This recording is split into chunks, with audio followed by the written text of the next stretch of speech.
তার মহিমা শ্রবণের পূর্বে আমরা যে ব্রতে ব্রতী হয়েছি, পূর্ব বৎসরের ন্যায় আমাদের মহা সৌভাগ্য যে আমরা এই শ্রী শ্রী রাধা দামোদরের ঊর্জাদর নিয়ম সেবা বা কার্তিক ব্রত শুভ সংকল্পে ব্রতী হয়েছে। এটি আমাদের মহা সৌভাগ্য।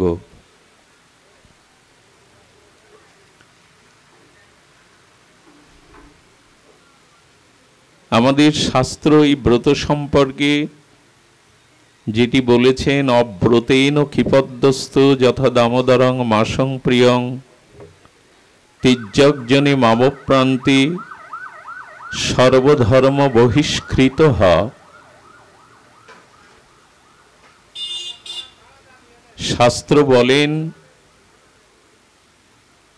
শিল গুরু মহারাজের শ্রীমুখে রাধাকুণ্ডে তিনি এই নিয়ম সেবা প্রসঙ্গে বলছেন, অব্রতেন ক্ষিপদ্যস্তু যথা দামোদরং মাসং প্রিয়ম। যে নরনারী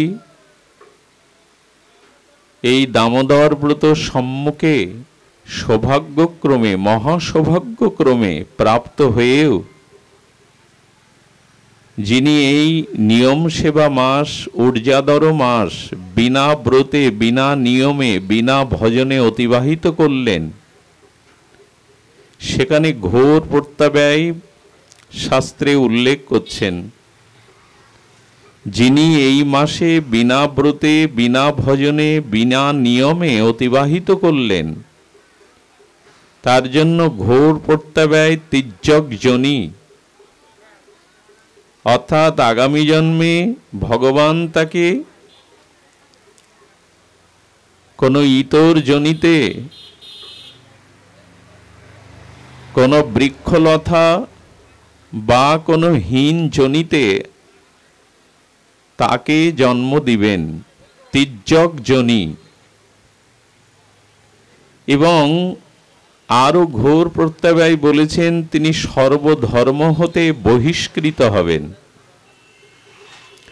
প্রত্যেকটি সনাতনী হিন্দু নরনারী, এমনকি জাতি ধর্ম নির্বিশেষে, যিনি বিনা নিয়মে বিনা সংকল্পে বিনা ভজনে এই মাস অতিবাহিত করবেন, তিনি মনুষ্য জন্মের প্রাপ্ত হতে সৌভাগ্য হতে বঞ্চিত হয়ে তির্যক জনিতে আর ভগবান তাকে জন্ম দিবেন।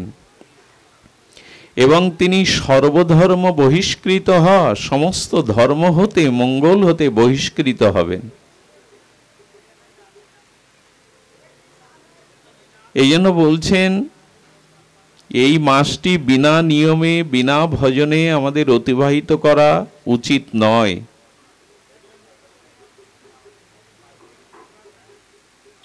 শাস্ত্র মুখে মহাজনগণ এও বলেছেন,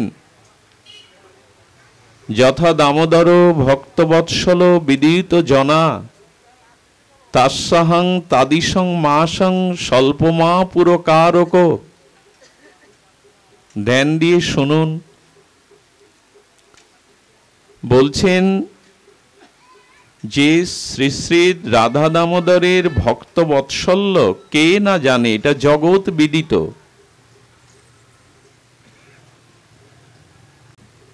রাধা দামোদর ভক্ত বৎসল, এটি জগৎ বিদিত। কারণ ইতিপূর্বে শ্রী ভগবানের কোনো লীলাতে ভগবানকে কেউ বন্ধন করতে পারেননি। আজ যে দামোদর নামটি ভগবানের, আমরা যে দামোদর রূপে তাকে অর্চন করছি, আরাধনা করছি, এই দামোদর নামটি কেন? ইতিপূর্বে ভগবৎ স্বরূপে কোনো লীলাতে কোনো অবতারে ভগবানকে কেউ বাঁধতে পারেননি। অনন্ত বস্তুকে, বিভু বস্তুকে বাঁধা যায় না। যেমন বিভু বস্তু অনন্ত আকাশকে কেউ ঢেকে দিতে পারে না, যার বাহির নাই, ভেতর নাই, যার পূর্ব পশ্চিম নাই, সেই অনন্ত বিভু আকাশকে আপনি বাঁধতে পারবেন না। সেই অনন্ত অনন্ত মহা অনন্তের অপর যে স্বয়ং ভগবান, তাকে কি করে বাঁধা যাবে? কিন্তু এই লীলাতে এত ভক্তবৎসল তিনি যে মায়ের পট্টডরিকা দিয়ে বন্ধন স্বীকার করলেন। এই জন্য যথা দামোদর ভক্তবৎসল বিদ্যুত জনাও, সমগ্র বিশ্ববাসী জানে যে দামোদর কত ভক্তবৎসল, যিনি অনন্ত বিভু হয়েও যাকে বাঁধা যায়। বাৎসল্য প্রেমে যশোমতী মা শুধু বাঁধেননি, শ্রীমতী মাদনাক্ষ মহাভাবময়ী রাধারানী ব্রজগোপীরাও তাকে প্রেমের ডোরে বেঁধেছিলেন। এখন এই জন্য ভক্তবৎসল রাধা দামোদর তাস্যাহং তাদিসং মাসং। দেখুন, ভক্তবৎসল দামোদর যেমন ভক্তবৎসল, তেমনি এই কার্তিক মাস, এই নিয়ম সেবা মাস, এই উজ্জ্বদার মাসও ভগবানের মতো ভক্তবৎসল। এই মাস অন্য মাসের মতো নয়। ভগবান যেমন ভক্তবৎসল, এই দামোদর বা উজ্জ্বদার মাসও ভগবানের ন্যায় ভক্তবৎসল। অন্য মাসের মতো এই মাসটি নয়। এই জন্য বলছেন যথা দামোদর ভক্তবৎসল বিদিত জনা তাস্যাহং তাদিসং মাসং। এই মাসও ভগবানের ন্যায় ভক্তবৎসল। স্বল্পমা পুরকারক,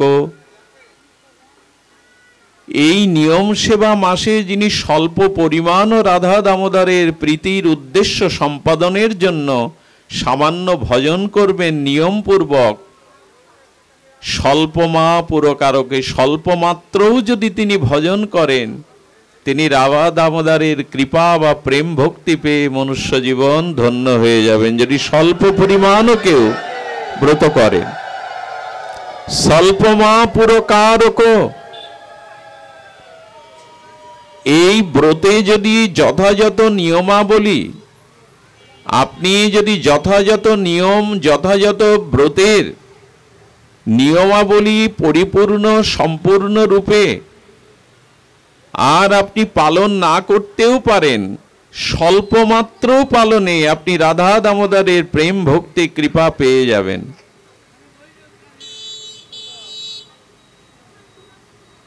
এই মাকে থামাতে, এই মাকে থামানোর ওই যে কথা বলছেন, স্বল্পমা পুরকারক, স্বল্প পরিমাণেও এই মাসে ভজন বিনা থাকা যাবে না, ঘোর প্রত্যাব্যয় আসবে।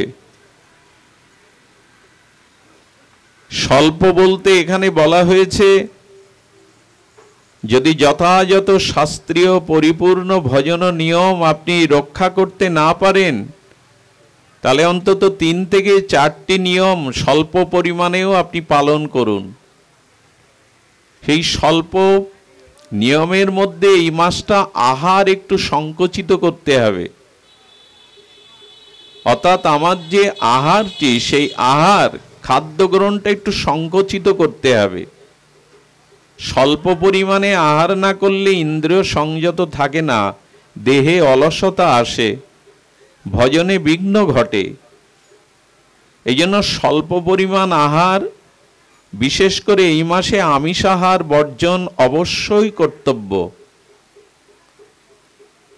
দ্বিতীয় নিয়ম হলো আপনাকে একটু প্রাতঃ স্নান করতে হবে। ব্রাহ্ম মুহূর্তে প্রাতঃ স্নানকৃত করে একটু ভগবানকে মঙ্গল আরতি সহ জপ, ধ্যান এবং শ্রী গুরু মন্ত্র সাধন, এগুলি আপনাকে প্রাতে অর্থাৎ ব্রাহ্ম মুহূর্তে স্নানাদিকৃত করে আপনার ভজন নিয়ম কিছুটা পালন করতে হবে। আর তৃতীয় হলো সন্ধ্যাতে রাধা দামোদরের প্রীতিবর্ধনের জন্য একটু প্রদীপ জ্বালতে হবে। চতুর্থ নিয়মটি হলো এই মাসে এই ব্রতের সর্বোত্তম শ্রেষ্ঠ নিয়ম হলো বৈষ্ণব সঙ্গে হরিকথা শ্রবণ কীর্তন, শুদ্ধ ভক্ত সঙ্গে ভগবানের নাম রূপ লীলা কথা শ্রবণ কীর্তন। তাহলে আহার সংকুচিত বা নিরামিষ আহার, প্রাত স্নান, প্রাত ভজনাদি ক্রিয়া, সন্ধ্যায় রাধা দামোদরের প্রীতিবর্ধনের জন্য একটু দীপদান, আর এই মাসে প্রতিদিন অন্তত একটু হরিকথা সাধু সঙ্গে শ্রবণ কীর্তন, এগুলি প্রত্যেকের পক্ষে পারা সম্ভব যদি তিনি আন্তরিক হন। এই জন্য বললেন ভজনহীন নিয়মবিহীন এই মাস যেন কোনো নরনারী অতিবাহিত না করে, তাহলে ঘোর প্রত্যাব্যয় নেমে আসবে। এমনকি পিতৃহত্যা, মাতৃহত্যা, ব্রহ্মা হত্যা, স্বর্ণচুরির ন্যায় মহাপাপ হতেও মানুষ নিষ্কৃতি পেতে পারে। কিন্তু এই মাসে যদি কেউ বিনা নিয়মে বিনা ভজনে অতিবাহিত করে, তাহলে তার অধঃপতন তিনি রক্ষা করতে পারবেন না। তির্যক জনি মাবপ্রান্তি, তিনি তির্যক জনিতে হীন জনিতে তাকে জন্মতে হবে। মনুষ্য দুর্লভতর ভজনযোগ্য জন্ম সে হারিয়ে ফেলবে। কে চায় এই মনুষ্য জন্ম হারাতে? বৃক্ষলতা জন্তু জানোয়ারের এইভাবে পতিত হতে কে চায়? তাই আপনাদের কাছে বিশেষ অনুরোধ, এই মাস অন্তত একটু ভজন নিয়মে অতিবাহিত করুন।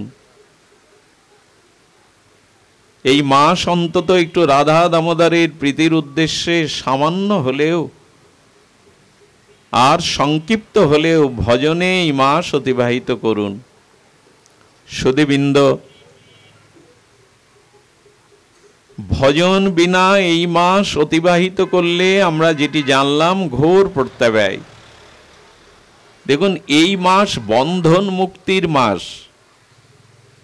এই যে কর্মান্তরে জন্মান্তরে আমাদের যে কর্মবাসনার বন্ধন, প্রারব্ধ কর্মভোগের বন্ধন, এই যে জন্ম মৃত্যুর বন্ধন, এই বন্ধন মুক্তির মাস এটি। সেজন্য এখানে বলছেন যে কুবের আত্মজ বদ্ধ মূর্তৈব যদৎ, সেই কুবের আত্মজ মণিকুবর আর সেই যে কুবের আত্মজ দুই ভাই নলকুবর ও মণিগ্রীব, এই কুবের আত্মজের এই দুই ভ্রাতা, এরা ভগবান শিবের কৈলাসের মতো, ভগবান শিবের কৈলাসে এদের বসবাস। নলকুবর মণিগ্রীব এরা কার পুত্র? কুবের আত্মজ। কুবের হলো ভগবান শিবের, যেটাকে এখন আমরা অর্থমন্ত্রী বলি। তো ভগবান শিবের ধনৈশ্বর্যের দায়িত্বে এই দেবতা কুবেরেরই পুত্রদ্বয় নলকুবর মণিগ্রীব। একথা আপনারা জানেন, সকলে ইতিপূর্বে আচার্য মুখে ভাগবত মুখে আপনারা এটি শ্রবণ করেছেন যে এই দুই পুত্র একে তো তারা ধনীর ঘরে জন্ম নিলেন, দেবকুলে জন্ম নিলেন, আর তাদের বিদ্যা শিক্ষাও কম না। কিন্তু দেখুন, এই কুবের আত্মজ তারা বন্ধনে আবদ্ধ হলেন, তারা এই দেব জন্ম হতে বিচ্যুত হলেন, চ্যুত হলেন। তার কারণ কি? মানুষের জীবনে তিনটি বিষয়ে অভিমান আসে, অহংকার আসে, আর তাতেই তার পতনের কারণ হয়।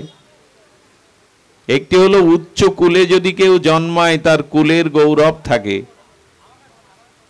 আর যদি কেউ ধনাঢ্য পরিবারে জন্মায় তার যদি অগাধ ধন ঐশ্বর্য ভূ সম্পত্তি অর্থকড়ি থাকে, তবে ধনেরও একটা গর্ব অভিমান আসে।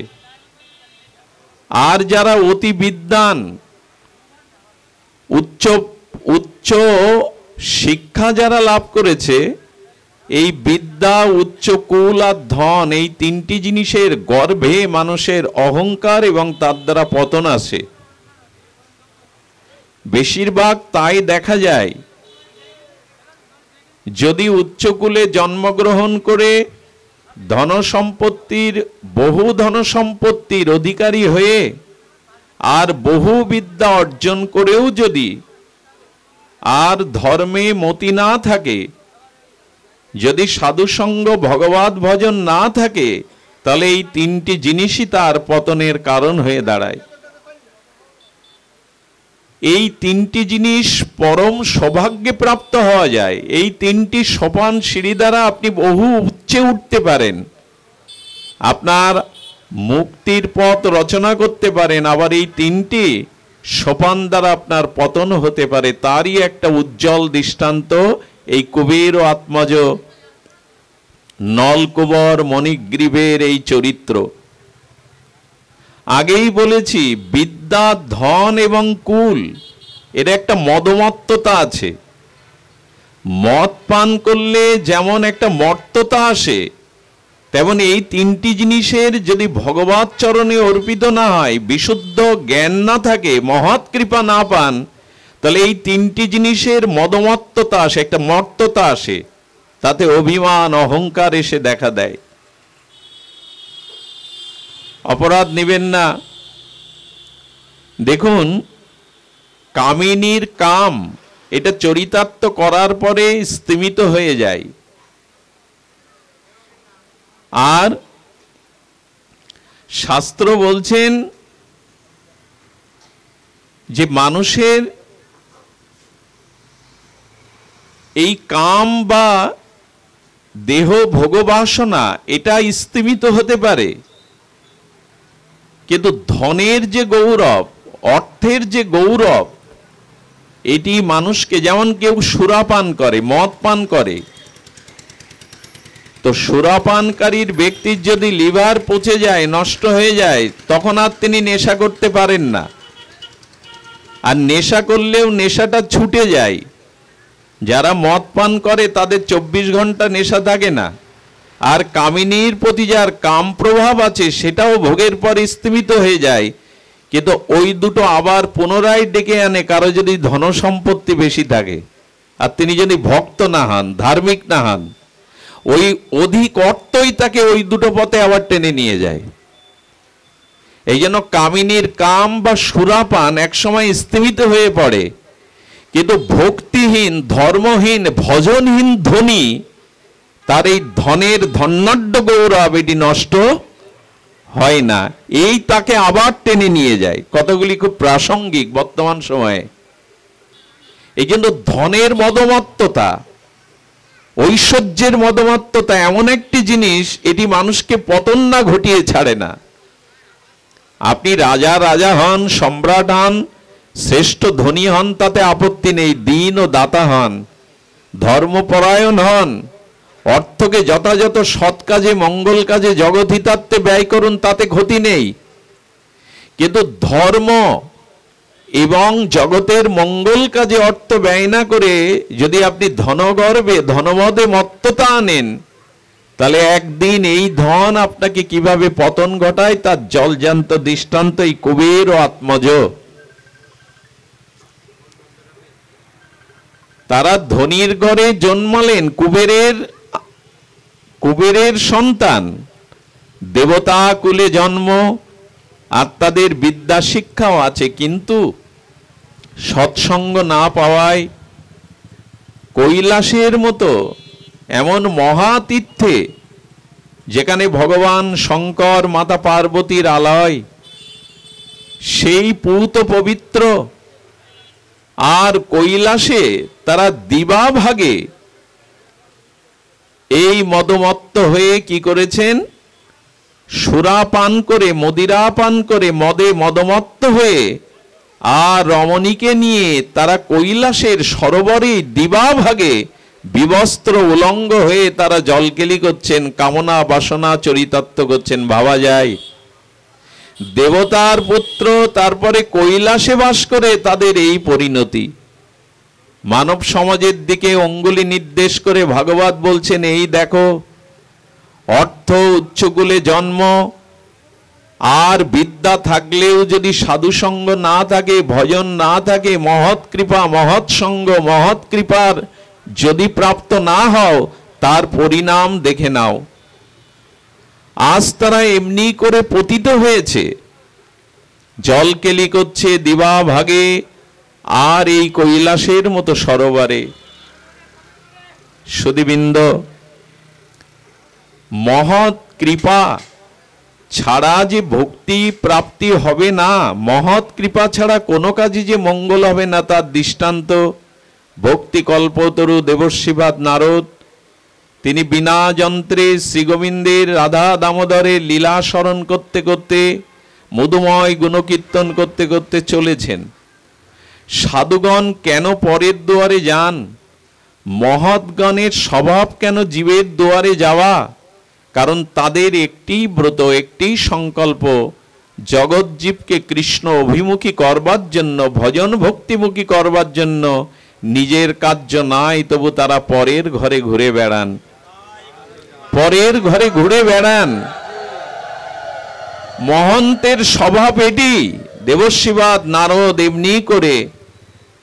আর তিনি যেতে যেতে, আচ্ছা চিন্তা করুন, রাধা দামোদরের এই ব্রত স্মরণ করছেন, লীলা স্মরণ করছেন, আর বদনে শ্রীবদনে রাধা দামোদরের মধুর সংকীর্তন ধ্বনিতে আকাশ বাতাস মুখরিত করে দেবর্ষিপাদ হৃদয়ে লীলা স্মরণ করছেন, আর মুখে শ্রী ভগবানের মহিমা গুণকীর্তন করতে করতে চলেছেন। যাবে না যাবে না, মহৎ গিয়ে উপস্থিত হলেন সেই সরোবরের তীরে। দেবর্ষিপাদের সৌম্য মূরতি দেখে, তার সেই মহৎ বেশ দেখে যে রমণীগণ বিবস্ত্র হয়ে জলকেলি করছিল, তারা অভিশাপের ভয়ে, নিজের স্খলন পতনের ভয়ে তারা বস্ত্র আবৃত করে এক পাশে নতমস্তকে দাঁড়িয়ে হাত জোড় করেছে। কিন্তু মদিরা পানে মদমত্ত এই কুবের আত্মজ নলকুবর মণিগ্রীব তারা বস্ত্র নেয়নি, বরঞ্চ বিরক্তি হয়ে তাদের ভোগের পথে অন্তরায় বাধা হয়ে ক্রোধান্বিত হয়ে তখন ঋষিকে গালি দিতে লাগলো। এই দেখুন কি পরিণাম হয়। যদি বিদ্যা, উচ্চ কুল এবং ধনসম্পত্তি, ভগবৎ কর্মে, জগৎ কল্যাণে, সাধু কৃপাতে যদি এর সদ্ব্যবহার না হয়, তার পরিণাম দেখুন। বলছেন এই ভিখারি, তারা নারদকে দেখে, দেবর্ষিকে দেখে, কোথায় কুলোটা রমণীগণ চিনতে পারলো, দেবর্ষিপাদের ভয়ে, অভিশাপের ভয়ে তারা বস্ত্র আবৃত করে প্রার্থনা করছে, আর ভোগের পথে, বাসনা কামনার পথে বাধাগ্রস্ত এই নলকুবর মণিগ্রীব বলছেন, এই ভিখারি, তুমি আর আসার সময় পেলে না? আরে এখানে এভাবে দাঁড়িয়ে আছো কেন? ও তোমার মতো ভিখারি তোমার পিতার দুয়ারে গড়াগড়ি যায়। দেখুন মহৎকে অবজ্ঞা, অপমান মানুষ কখন করে। গর্ব আছে তো, আমাদের পিতা ধনী, এই ধনমদে মত্ত হয়ে, অহংকারে মদমত্ত হয়ে আজ নারদের মতো ঋষিকে, যার শ্রীঅঙ্গের বাতাস লাগলে প্রেম ভক্তি হয়, সমস্ত ত্রিকুলে যার সম্মান, অসুর কুলে, দৈত্যকুলে, আর ভগবৎ রাজ্যে সকল জনায়, সকল ক্ষেত্রে, সকল লোকে পূজিত দেবর্ষিবাদ নারদ, আজ তাকে বলছেন যে এই ভিখারি আর আসবার সময় পেলে না, এখানে কেন? আরে তোমার মতো ভিখারি তো আমার পিতার দুয়ারে গড়াগড়ি যায়। দেবর্ষিবাদ নারদ মনে মনে তাদের প্রতি করুণা হচ্ছে। দেখুন সাধুর স্বভাব, দেখুন সক্ষমতা থাকলে, ক্ষমতা থাকলে সঙ্গে সঙ্গে তো অভিশাপ সম্পদ করতেন, কিন্তু করুণা হচ্ছে যে এরা দেবতার পুত্র, এরা কৈলাসের মতো মহাতীর্থে বসবাস করেও এদের এ জাতীয় অধঃপতন, এ জাতীয় স্খলন চরিত্রের। সুধীবৃন্দ, ভাগবত হুঁশিয়ার করে দিয়েই বলেছিলেন, বর্তমান সময়ে এই যে জুয়া, এই যে পরস্ত্রী, আর এই যে নেশা, ড্রাগ, বা মদ গাঁজা, সারা পৃথিবীর দিকে যদি তাকিয়ে দেখুন, সারা পৃথিবী গ্রাস করেছে কলি এই তিনটি জিনিসে। পরস্ত্রীর প্রতি আসক্তি আর নেশা, এই যে মরণ নেশা, এটি সমাজকে ধ্বংস করে দিচ্ছে, কত সম্ভাবনায় জীবনকে পতন ঘটিয়ে দিচ্ছে। তো আপনারা জানেন এগুলি থেকে ভাগবত সাবধান হতে বলেছেন। সাবধান কখন হব আমরা, তারই উজ্জ্বল দৃষ্টান্ত এই লীলাতে। তো তখন তারা যখন গালি দিচ্ছেন, দেবর্ষিপাদ নারদ বলছেন এদের কৃপা করা দরকার। শুদ্ধ সাধুর এই হলো মহিমা, প্রকৃত মহাত্মার এই হলো মহিমা। তারা জগৎজীবের কল্যাণের জন্য গালি খেয়েও, লোকের অপমান সহ্য করেও তারা অন্য জীবের ভক্তি দানে ভজন দানে তারা কিভাবে সমর্পিত জীবন। দেবর্ষিপাদ তাদের অভিশাপ দিয়ে ধ্বংস করতে পারতেন, কিন্তু পরম ভগবত ভক্তের হৃদয়ে করুণা হলো ওদের প্রতি। এদের উদ্ধার প্রয়োজন, এরা বিপদগামী হয়ে গেছে। আর এই বিপদের কারণ নির্ণয় করতে গিয়ে এখানে ধনের যে পরিণতি সেটি দেবর্ষিপাদ ব্যাখ্যা করেছিলেন। সুধীবৃন্দ, উনি বলছেন যে বর্তমান আমাদের সাধু সমাজও, কিছু মনে করবেন না, এটা অদ্ভুত কথা, ভাগবত অমৃত বর্ষণীতে আর গোস্বামীপাদ এটি আস্বাদন দিয়েছেন। সাধুরা প্রায়শ, যারা প্রকৃত সাধু, তারা দুস্থ, আতুর, অভাবী, কাঙাল, দরিদ্র, তাদের কাছে যেতেই বেশি ভালোবাসেন। যারা প্রকৃত মহৎ, প্রকৃত সাধু, এরা দুস্থ, অনাথ, কাঙাল, এদের ঘরেই বেশি যেতে ভালোবাসেন। কিন্তু বর্তমান সময় এই ভজন জগতে সাধু সমাজেও একটা অন্ধকার নেমে আসছে। কিছু মনে নেবেন না, কাউকে ইঙ্গিত করে কথা বলা নাই, ভাগবতের ব্যাখ্যায় এসেছে তাই। বর্তমান মাদিস কিছু সাধু সন্ত আছেন যারা প্রায়শ ধনীর বাড়ি যেতে ভালোবাসেন, ধনী শিষ্য করতে ভালোবাসেন, এবং যেখানে তিনি ধন জন অর্থ বেশি করে পাবেন সেখানেই বেশি যান। এর কারণ বড় মঠ করতে গেলে, আশ্রম চালাতে গেলে তারা মনে করেন ধন ঐশ্বর্যের প্রয়োজন, আর এটা ধনী শিষ্যরাই পূরণ করতে পারে। তারা প্রায়শ দিনহীন কাঙালের গৃহে যেতে চান না, তারা প্রায়শ ধনীর গৃহে যান। আর ধনীরা কি করে জানেন? যারা, যাদের পূর্ব স্বীকৃতি বা পূর্বে কোনো সুকর্মের দ্বারা, পুণ্যকর্মের দ্বারা এ জন্মে হয়তো অনেক ধন সম্পদ পেয়েছে, কিন্তু প্রেম ধন, ভজন ধন, ভক্তি ধন তাদের নাই। তারা কি করে? তারা আরো ধন বৃদ্ধি করার জন্য, তারা আরো সুখে থাকার জন্য, আরো তাদের কামনা বাসনা পূরণের জন্য এইসব সাধুর কাছে অঢেল অর্থ ঢেলে দেন। বাবা একটু মন্ত্র দিয়ে যান, একটা মাদুলি দিয়ে যান, বাবা একটা কবচ তৈরি করে দিন। এই ধনীরা, তারা সাধুর কাছে প্রেম ভক্তি ভগবত ভজন তীব্র ত্যাগ বৈরাগ্য না আছে, তাদের আরো ধন সম্পত্তি বৃদ্ধির জন্য, তারা জাগতিক সুখের জন্য এইসব সাধুকে অর্থ দিয়ে প্রসন্ন করে তাদের কাছ থেকে এইগুলি আদায় করে। এটি প্রকৃত সাধুর কাজ নয়। তা যদি হতো, আজ 500 বছর আগে রূপ সনাতন রাজমন্ত্রী তারা, ঠাকুর নরোত্তম রাজপুত্র, শুধু ঠাকুর নরোত্তম নয়, রঘুনাথ দাস গোস্বামী, তিনি সোনার চামচ মুখে নিয়ে জন্মেছেন। আজ হতে 500 বছর আগে যাদের নিট আয় ছিল বার্ষিক 8 লক্ষ টাকা, এখন সেটা 800 কোটির সমান। এরাই শ্রীধাম বৃন্দাবনে ছেঁড়া কাঁথা গায়ে দিয়ে, কুঠির না বেঁধে, বৃক্ষ তলে কবু চানা চিবাই, কবু উপবাস, ওই আটা ভিক্ষা করে এনে, মাদুকরি এনে যমুনার জলে মিশিয়ে আর লবণবিহীন একটু বৃন্দাবনে শুষ্ক কাঠে আগুনে তাপ দিয়ে তাই খেতেন। ছেঁড়া কাঁথা গায়ে দিয়ে বৃক্ষতলে এক এক রাত্রি বাস করেছেন। এরা রাজা কই? এরা এদের সামনে সম্রাট পর্যন্ত গিয়ে হাত জোড় করেছে, কিন্তু এদের কাছে কিছু চাইনি। এই জন্য সাধু সমাজে বর্তমান সময়ে কিছু আমরা আছি যারা এই জাতীয় ধনাঢ্য পরিবারে যেতে ভালোবাসি, ধনীদের শিষ্য করতে, ধনীদের গৃহে যেতে অবারিত দ্বার রূপে তারা যায়। আর ধনীরাও এইসব সাধুকে পেয়ে তাদের কামনা বাসনা পূরণের জন্য তারা তাদেরকে উপঢৌকন দিয়ে, উপহারাদি ধনসম্পত্তি দিয়ে তারা তাদের বাসনা পূর্ণ করতে চায়। আসলে এর দ্বারা কাজের কাজ কিছু হয় না। প্রকৃত ভক্তি, প্রকৃত মুক্তি এর দ্বারা আসে না। প্রকৃত সাধুকে, তার কাছে ধনী গরিবের কোনো বিভেদ নাই। আমাকে 500 টাকা দিয়ে প্রণামী করলে আমি তার মাথায় হাত দেব, আর যে 10 টাকা দিয়ে প্রণাম করছে আমি তার দিকে তাকাবো না। এই জাতীয় মানুষ যারা, এই জাতীয় সাধু আমার মতো মাদিস যারা, তাদের দ্বারা ভক্তি প্রচার সম্ভব নয়। তাদের দ্বারা মানুষের হিত, আত্মকল্যাণ সম্ভব নয়।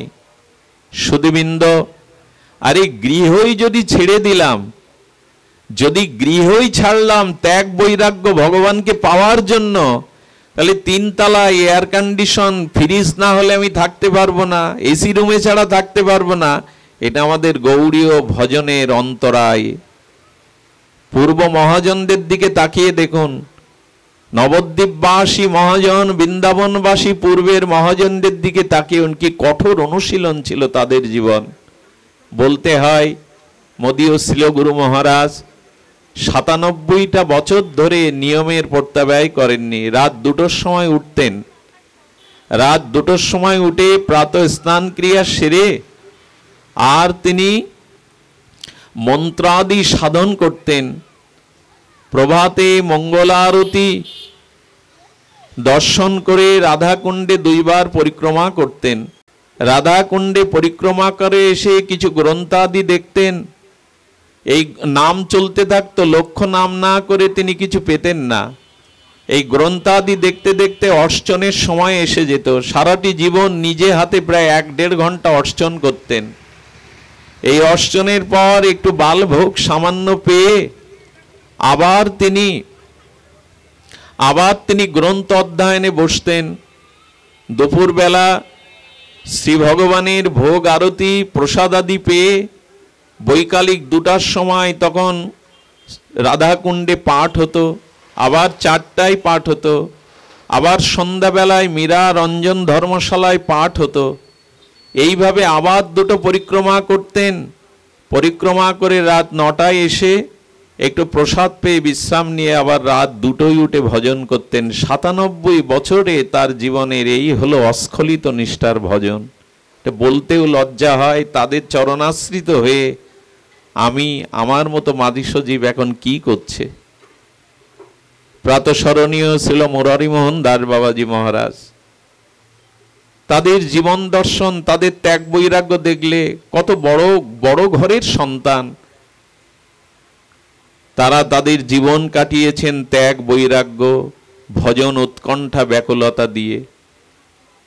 সুধীজন, এই জন্য প্রকৃত মহতের সঙ্গ করতে হবে, প্রকৃত শুদ্ধ নিষ্কিঞ্চন সাধুর সঙ্গ করতে হবে। নারদজির চরিত্র ব্যাখ্যা করতে গিয়ে বলছেন, এদেরকে কেন কৃপা করবেন তিনি, এদেরকে কেন করুণা করবেন। সুধীবৃন্দ, আর আমরাও যেন এই ভজন সাধনে এমনি করে সাধুগুরু বৈষ্ণব পেলে 1000টা কামনা তাদের কাছে নিবেদন না করি। কিছু মনে করবেন না। এক ব্যক্তি নির্জলা একাদশী করতেন, আর তিনি গীতা ভাগবত নিত্য অধ্যয়ন করতেন, চর্চা করতেন, অনুশীলন করতেন, আর ভগবানের ভজন করতেন তিনি। কিন্তু তার পুত্র বিয়োগ হলো।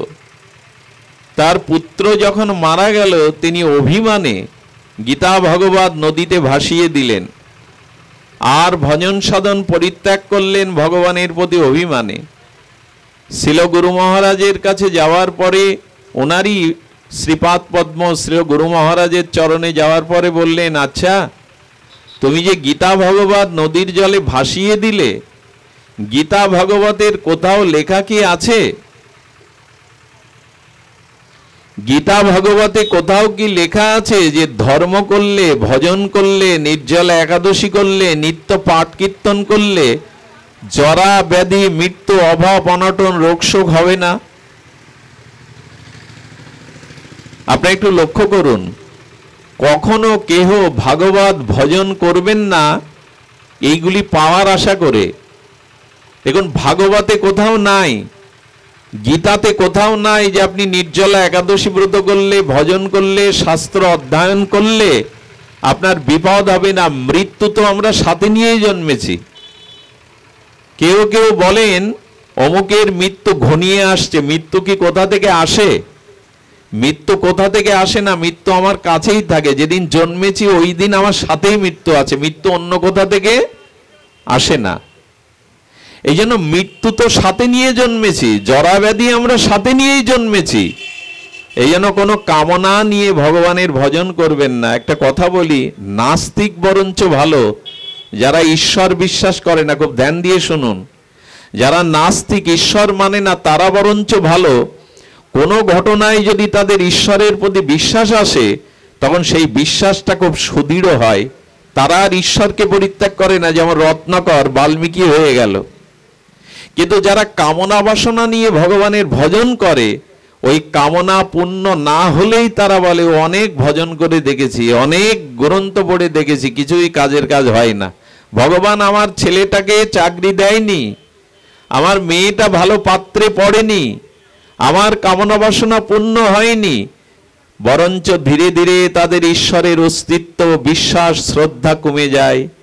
তাই কামনা বাসনা নিয়ে যারা ভগবানের ভজন করে, তাদের থেকে বরঞ্চ নাস্তিক ভালো। তাদের বিশ্বাসটা একবার ভগবানে এলে খুব দৃঢ় হয়, আর এদের বিশ্বাস ধীরে ধীরে কমে যায়। এই জন্য দয়া করে নিজের কোনো কামনা বাসনা ভোগের জন্য সামনে ভগবানকে যন্ত্রের মতো রাখবেন না, যে তুমি আমার বাসনা পূরণ করো। আর সব থেকে বড় কথা, আমার যা মঙ্গল, আমার যা ভালো, এটা ভগবান ছাড়া কেউ বোঝে না। উনি ভালোই জানেন আমার কোনটি প্রয়োজন, আমার কোনটিতে মঙ্গল হবে, এটি ভগবান ভালোই জানেন। এই জন্য তার উপরে সমর্পণ করে দিন। গীতা ভাগবতে কোথাও পাবেন না একটি শ্লোকও যে ধর্ম করলে, ভজন করলে আপনার বিপদ হবে না, মৃত্যু হবে না, আপনার জীবনে কলঙ্ক আসবে না, এরকম কোথাও বলা নেই। বরঞ্চ বললেন ওগুলো বেশি আসবে, তবু ভজনের দ্বারা তুমি সেগুলি সহ্য করার একটা শক্তি ভগবানের থেকে পাবে। সব অবস্থাতেই রাজি থাকার একটি শক্তি তুমি ভজন থেকে পাবে। সুধীবৃন্দ, এই যেন বাসনা নিয়ে যেন ভজন না হয়।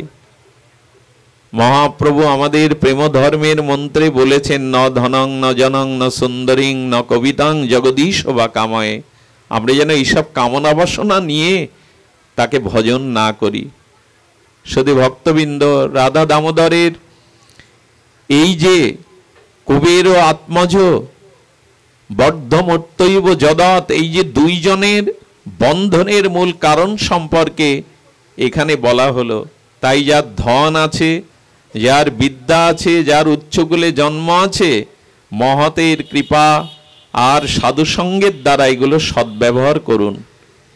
এগুলি যদি সদ্ব্যবহার করতে পারেন, তখনই আপনি, আচ্ছা চাইব কি? আমাদের পুণ্ডরিক এই গোস্বামী মহাত্মা বৃন্দাবনে বলছেন, সারা পৃথিবীর যে শক্তি আছে, সেই শক্তি একত্রিত করলে ইন্দ্রের একটা বাহুবলের সমান হয়। কি হয়? সারা পৃথিবীর যে শক্তি আছে, এটা একত্রিত করলে দেবরাজ ইন্দ্রের একটা বাহুর শক্তি হয়। আর দেবরাজ ইন্দ্রের বাহুতে যে শক্তি আছে, সেই সমস্ত শক্তি, তার 1000 গুণ শক্তি একত্রিত করলে কি হয়? আমাদের বলদেবের একটা অঙ্গুলির শক্তি সমান হয় বলদেবের। আর বলদেবের অঙ্গুলিতে তার কোটি গুণ, তার 1,00,000 গুণ শক্তি ভগবান শ্রীকৃষ্ণের একটা হাসিতে। পৃথিবীর সমস্ত শক্তি একত্রিত করলে দেবরাজ ইন্দ্রের একটা বাহুবলের সমান হয়। আর দেবরাজ ইন্দ্রের বাহুবলের শক্তি 1000 গুণ বৃদ্ধি হলে বলদেবের একটা অঙ্গুলির শক্তি সমান হয়। আর বলদেবের অঙ্গুলির শক্তি 1,00,000 গুণ বেশি শ্রীকৃষ্ণের একটা হাসির শক্তির মধ্যে। আর গোবিন্দের বদনে হাসির শক্তির থেকে কোটি গুণ শক্তি বেশি রাধারানীর করুণা দৃষ্টির মধ্যে। রাধারানীর দৃষ্টির কটাক্ষের মধ্যে গোবিন্দের কোটিগুণ হাসির থেকে শক্তি বেশি। একজন পণ্ডিত এই গোস্বামীজিকে প্রশ্ন করেছিলেন, রাধারানী আর লক্ষ্মীর মধ্যে পার্থক্য কি, কমলা দেবী আর রাধারানীর মধ্যে পার্থক্য কি? উনি সহর্ষে উত্তর দিচ্ছেন যে নারায়ণের চরণ সেবা যিনি করেন ইনি লক্ষ্মী দেবী, আর নারায়ণ বা স্বয়ং ভগবান যার চরণ সেবা করেন ইনি রাধা রানী। লক্ষ্মী দেবী নারায়ণের চরণ সেবা করেন, আর ওই নারায়ণ বা গোবিন্দ যার চরণ সেবা করেন ইনি হলেন রাধা ঠাকুরানী। এই জন্য চাইব কি, যার একটি হাসিতে অনন্ত ব্রহ্মাণ্ডের পরমানন্দ ঝরে পড়ে, যার একটি চোখের কটাক্ষ করুণা দৃষ্টিতে গোবিন্দের কোটিগুণ হাস্যর শক্তি আনন্দ ঝরে পড়ে, তার কাছে কি বা চাইব, কামনা বাসনা কি চাইব? ওতে কিছু চাওয়া পাওয়া নিয়ে তো টিকে থাকা যাবে না, মৃত্যু আসবে। এই জন্য দয়া করে ভজন সাধনটা যেন কোনো কামনা বাসনা মাঝখানে না রাখি। তবে প্রথম অবস্থায় কামনা বাসনা আসে, ধীরে ধীরে সাধু সঙ্গ করতে করতে, মহৎ সঙ্গ করতে করতে আমাদের এইগুলি তিরোহিত হয়। এই জন্যই তো মহৎ সঙ্গ, সাধু সঙ্গ। সুধীবৃন্দ, এই জন্য যারা আমরা সাধু পথে এসেছি, প্রচার পথে এসেছি, আমাদেরও উচিত সকলকে সমদৃষ্টিভাবে দেখা। কে ধনী তাকে বেশি মূল্যায়ন করা, কে দরিদ্র তাকে অবমূল্যায়ন করা, এটি প্রকৃত মহতের কাজ নয়, সাধুর কাজ নয়। সুধীবৃন্দ, সেই গৃহ ত্যাগ করেই যদি আশ্রমে গেলাম, তো এত ভোগ বিলাসের মধ্যে থাকলে ভজন কখন হবে? এই জন্য ভোগ বিলাসের মধ্যেও আজ আমাদের এই ভজন জগতে অনেক ভোগ বিলাসের মধ্যে আমরা প্রবেশ করতে চলেছি। এটি যেন না হয়। বৈষ্ণবপদ বাবাজি মহারাজ প্রাতঃস্মরণীয়, উনি একদিন বলেছিলেন, একটু ভক্তদের মাঝে বলেছিলেন যে দেখুন, এখন সাধু ঘরে ঢোকানো মানে হাতি ঘরে ঢোকা। আগেকার দিনে এমন ছিল না। এখন সাধু ঘরে ঢোকা মানে হাতি ঘরে ঢোকার মতো। অ্যাটাচ বাথরুম চাই, দুতলা রুম চাই, সাধুর সাথে 8-10 জন আসবেন, তাদের এক একটা রুম চাই। এই অবস্থাটা বর্তমান সময়ে তৈরি হয়েছে। আমি যার কথা বলছিলাম, প্রাত মুরারি মোহন দাস বাবাজি মহারাজ, আমাদের আশাশুনিতে এক মাটির বারান্দায় উনি সারা রাত কাটিয়েছেন বিনা মশারিতে। ওই মাটির বারান্দায় পড়ে থেকেছেন তিনি। আমরা এদের আর পাবো না। এদের মতো ত্যাগ বৈরাগ্য জগতে আর দৃষ্টান্ত হয়ে আছে, বিরল। সুধীবৃন্দ, এই জন্য যথার্থ সাধুসঙ্গ করতে হবে। যে সাধুর মধ্যে, এই দেখুন দেবশ্রীপাদের কথা কেন এলো, কারণ ওনার আপন পর বিচার নেই, সবার প্রতি ওনার হৃদয়ের দয়া করুণা। এখন দেবশ্রীপাদ চিন্তা করলেন, এদেরকে কৃপা করতে হবে, করুণা করতে হবে। জীব উদ্ধারের জন্যই তো সাধুদের হৃদয়ে এত ব্যথা, এত কষ্ট কেন? জীবগুলো কৃষ্ণ বহির্মুখ হয়ে যাচ্ছে, পতন উন্মুখ হয়ে যাচ্ছে। এই জন্য এরা বসে বসে চিন্তা করে কি করে জীবের কল্যাণ হবে, কি করে জীবের মঙ্গল হবে, কি করে জীব ভক্তি পথে, ভজন পথে আর প্রগতির পথে এসে নিজের জীবনকে ধন্য করবে। সুধীবৃন্দ, দেবশ্রীপাদ নারদ এদের এই দুর্দশা দেখে বললেন এদেরকে কৃপা করা দরকার। তখনই চিন্তা করতে লাগলেন কৃপাটা কি করে করতে হবে। দেখুন, যারা ধনগর্বে খুব মদমত্ত, অভিমান অহংকারে, ধনমত্ততায়, ধনাঢ্যতায় যারা অহংকারী হয়ে আর মানে ধরাকে সরাজ্ঞান করেন, এদের সব থেকে বড় ঔষধ হলো নির্ধনী হওয়া। দেখুন, একটা অনুরোধ করব, আমি আপনাদের বলছি না হতে, কিন্তু কোনো কারণে যারা দরিদ্র হয়ে জন্মেছেন এটাকে অভিশাপ ভাববেন না, আশীর্বাদ ভাবুন। আমি বলছি না, কথাটি ভাগবতের ব্যাখ্যাকার বলছেন। যারা দরিদ্র হয়ে জন্মেছেন, কাঙাল হয়ে জন্মেছেন, এদের কিছু ভাগ্য আছে। এদের ভাগ্যটা বলতে গিয়ে ব্যাখ্যা করছেন, দেখুন এদের অভিমান আসার জায়গা থাকে না। আমি ধনী, এটা একটা অভিমান, আমার অনেক ঐশ্বর্য আছে, এই অভিমান তাদের থাকে না। এবং যারা দরিদ্র হয় তারা ভোগ বিলাসের পথে যেতে পারে না, ইচ্ছা থাকলেও তাদের সামর্থ্য নেই। তারা কি দামি নেশা করতে পারবে? তারা বিনোদনের জায়গায় যেতে পারবে?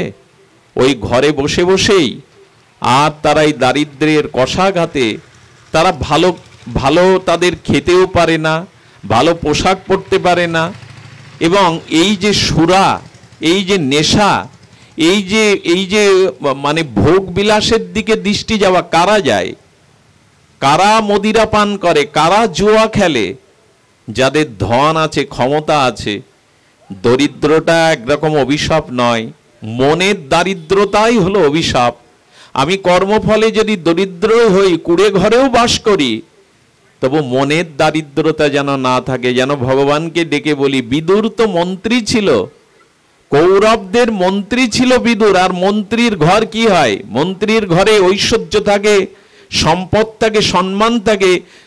যুধিষ্ঠির তাকে অপমান করে বের করে দিলে কদলী বাগানে, কলার বাগানের মধ্যে কুড়ে ঘর থেকে বিদুরানীকে বলছে, বিদুরানী আমার গোবিন্দের কি কৃপা, আমাকে মন্ত্রী থেকে এখানে এসেছে, এখন নিশ্চিন্তে আমি ভগবানকে ভজন করতে পারবো, নিশ্চিন্তে আমি ভগবানকে আর ভজন করে জীবনটা আনন্দ কাটাতে পারবো। এই জন্য তো গোবিন্দ দুর্যোধনের রাজপ্রাসাদে না থেকে, রাজভোগ না খেয়ে এই বিদুরের কাঙালের গৃহে এসে খুদ খেয়েছিলেন, কলা ফেলে দিয়ে খোসাটাও তিনি খেয়েছিলেন। কেন? কারণ ভগবান দরিদ্রকে ভালোবাসেন। কুলীন, ব্রাহ্মণ, পণ্ডিত, ধনী এদের অভিমান হয়, আর অভিমানে অন্তত ভগবান সেখানে যেতে চান না। এই জন্য যারা, আচ্ছা, অলসতায় দরিদ্র আনা, এটা কিন্তু অভিশাপ। আপনার ক্ষমতা আছে, কর্মক্ষমতা আছে, আপনি কর্ম করবেন না, এই দরিদ্রতা কিন্তু অভিশাপ। কিন্তু যারা চেষ্টার পরেও, কর্ম করার পরেও যাদের দারিদ্রতা ঘুচে না, দেবশ্রীপাদ ভাগবতে বললেন এরা ভাগ্যবান। এরা ভাগ্যবান এই জন্য এদের জীবনে পাপ কর্ম বা অপরাধযুক্ত কর্ম কম হয়। আপনি ইতিহাস খোঁজ করে দেখুন, আপনি চারিদিকে একটু দৃষ্টি খোলা দেখুন, কাদের দ্বারা সমাজে অন্যায়, অপকর্ম, পাপকর্ম বেশি হয়? কাঙাল যারা, দরিদ্র যারা, তাদের দ্বারা সমাজের অপকর্ম, তাদের দ্বারা তাদের সামর্থ্যই তো নেই। তারা সবসময় ভয়ে থাকে, সন্ত্রস্ত থাকে, তারা সবসময় মাথা নত করে থাকে। এই জন্য নারদ চিন্তা করলেন যে ধনগর্বে যারা অহংকারী হয়ে উঠেছে, এদের সংশোধনের একটাই উপায়, এদের মহা ঔষধি হলো এদের দরিদ্র করে দেওয়া। বুঝতে পারছেন? যারা ধনে অহংকারী, মদমত্ত হয়ে আছে, এদের একমাত্র ওষুধ নারদ চিন্তা করলেন, এদের যদি নির্ধনী করে দেওয়া যায়, ধন শূন্য অবস্থায় এলেই এদের আর অভিমান থাকবে না। তো পৃথিবীতে সব থেকে কাঙালকে, নির্ধনীকে বলো বৃক্ষ। দেখুন, বৃক্ষ ছায়া দেয়, ফল দেয়, ফুল দেয়, কিন্তু শুকিয়ে মরলে অন্যের কাছে কিছু চাইতে পারে না। এরা অন্য কোথাও যাবে সে সামর্থ্য এদের নেই। এই জন্য বললেন এদের বৃক্ষজনিতেই জন্ম দিয়ে এরা অনুভব করুক যে ধনগর্বে মর্ত হয়ে যারা ভগবানকে, ঋষিকে, মুনিকে অমান্য করে, এদের একমাত্র সংশোধন, একমাত্র কৃপা হলো নির্ধনী করে দেওয়া। এই জন্য মাঝে মাঝে যদি অবস্থা থেকে আর আপনি একটু অর্থনৈতিকভাবে নিচে পড়েও যান, এর জন্য মানসিক রোগগ্রস্ত হয়ে চিন্তামগ্ন হবেন না। এই জীবনে অনেক উপকার এনে দেয়। যদিও কথাগুলো কথার কথা মনে হবে যে বিল্বমঙ্গল, যাদের ধনের অভাব, অন্নের অভাব, কষ্টের অভাব, সেই জায়গায় তো তুমি যাওনি, তো বুঝবে কি করে? এখন যদি কখনো কর্মফলে এখানে আসে, জানবেন এটাও ভগবানের কৃপা। বিদুরের মতো মেনে নিন। কোথায় মন্ত্রী আর কোথায় কদলী বাগানে কুড়ে ঘরে খুদ খেয়ে বাস করছেন, কিন্তু ভগবানের কাছে তার কোনো নালিশ নেই, বরঞ্চ প্রসন্ন, তুমি ভজনের সময় দিয়েছ। সুধীবৃন্দ, দেবশ্রীপাদ নারদ তাদের বৃক্ষ রূপে অভিসম্পদ করলেন। যখনই অভিশাপ দিয়েছেন তখনই চরণে এসে পড়েছেন ঋষিবর। আঘাত না পেলে আর কষ্ট না পেলে মানুষ তো সংশোধন হয় না। একটা জিনিস আমি অনেকবার বলেছি, মান এবং অপমান দুটোকেই ভগবান নিতে বলেছেন। আচ্ছা, মান না নিতে কার ভালো না লাগে? আমাকে আপনারা সম্মান করেন, আমাকে স্তুতি করেন, এ তো আমার ভালো লাগার বিষয়, কিন্তু আমার দোষ ধরিয়ে দিলে, অপমান করলে খারাপ লাগে কেন? বলছেন দুটোই নিতে শেখো। দেখো, কলঙ্কটা, অপমানটাও দরকার আছে। বলে কেন দরকার? বলল শাস্ত্র উপদেশে বা শাস্ত্র পাঠ করে সাধুসঙ্গ করেও যার বিবেক ফেরে না, সেই ব্যক্তি কলঙ্ক পেলে, অপমান পেলে তাড়াতাড়ি সংশোধন হয়। এই জন্য অপমান বা কলঙ্ক মানুষকে দ্রুত সংশোধন করে দেয়, এটিরও প্রয়োজন আছে। কলঙ্ক অপমান মানুষকে যত দ্রুত সংশোধন করে দেয়, হিত উপদেশ শাস্ত্র উপদেশ তাকে অত দ্রুত সংশোধন করতে পারে না। এই জন্য অভাব আসা, রোগ শোক আসা, এগুলি একদিক দিয়ে পরম কল্যাণ। কারণ আমাদের অনুশোচনা আছে, আমাদের ভুলগুলি ভেঙে যায়, আমরা ভোগের দিক থেকে আর বৈরাগ্যের দিক সূচিত হয় জীবনে। অভিসম্পদ দিয়ে বললেন যাও। দেব শতবৎসর, দেব শতবৎসর মানে আমাদের জগতে 365 বছর। এক বছর দেব শতবৎসর, এক বছর হলো পৃথিবীর 365 বছর। এই 365 বছর তোমরা বৃক্ষরূপে জন্ম নাও, তোমরা দেবতার ঘরে জন্মে আর ধনৈশ্বর্যের মালিক হয়েও আর এই কৈলাসের মতো তীর্থে এত বিদ্বান হয়েও যখন তোমাদের এই অধঃপতন, তোমাদের সংশোধনের জন্য তোমাদের দরিদ্র হতে হবে। আর শোনো, তোমরা যে কেন বৃক্ষ রূপ নিয়েছো, কেন বৃক্ষ হয়েছো, এই স্মৃতি তোমাদের সর্বদা মনে থাকবে। এটাও নারদের আশীর্বাদ। দেখুন, আমরা যখন কর্মফল ভোগ করি, তখন যদি জানতে পারতাম এই অপকর্ম, এই পাপ কর্মের জন্য আমাকে এই ফল, এই রোগ শোক ভোগ করতে হচ্ছে, তখন ওইটি দ্রুত আমাদের বিবেক ফিরে যেত।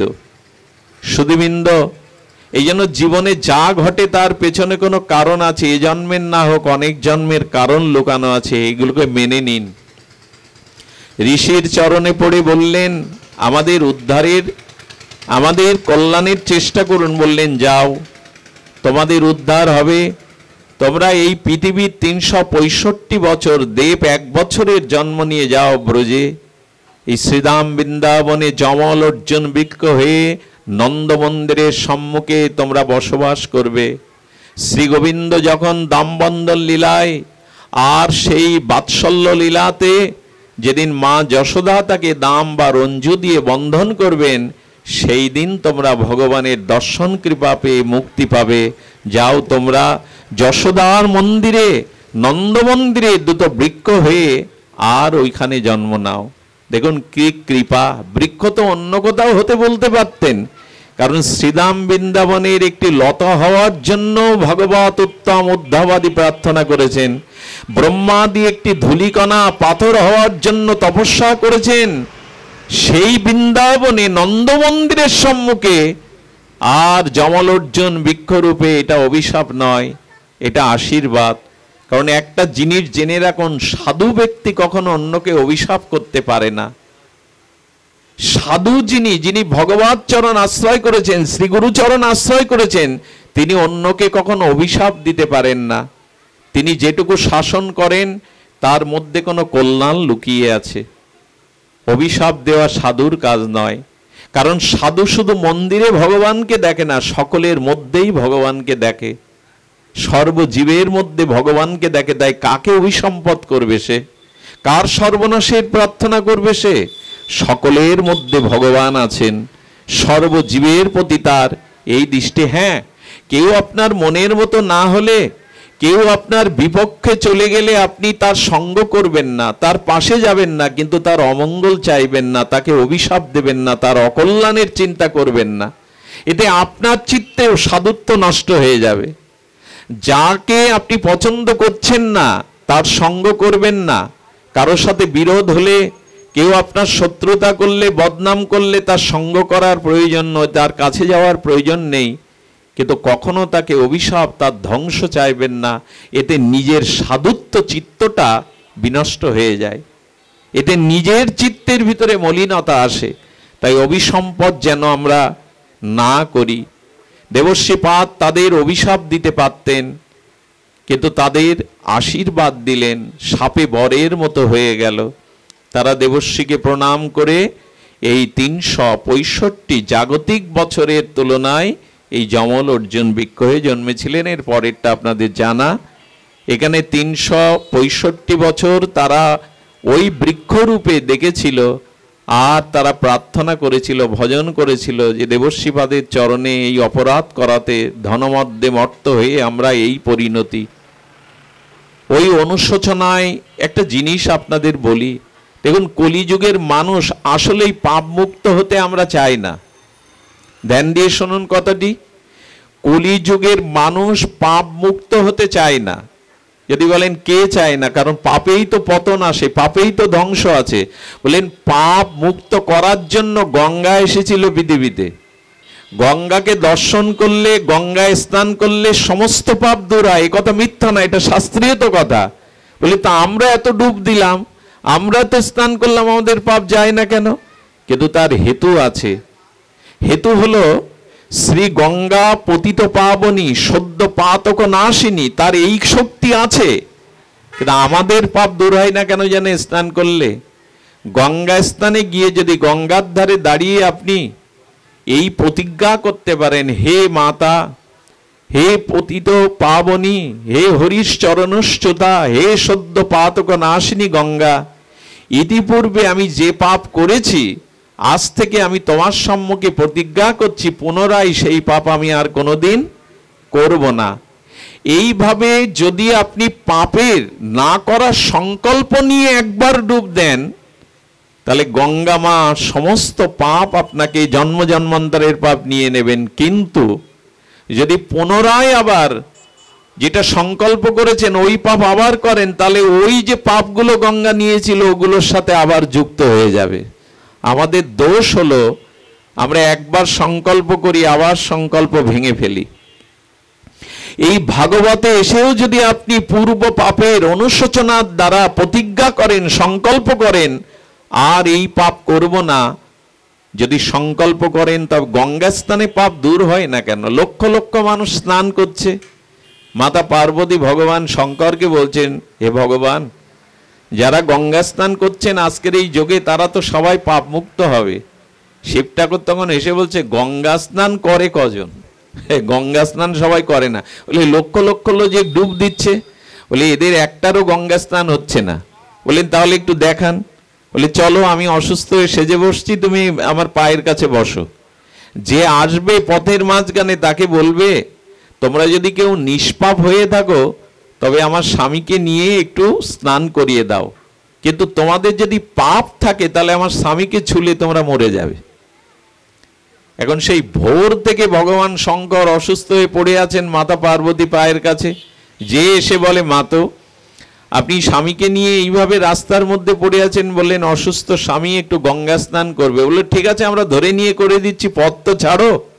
বলে একটা সত্য আছে, যে কখনো পাপ করেনি সেই আমার স্বামীকে স্পর্শ করবে, নাহলে সে মারা যাবে।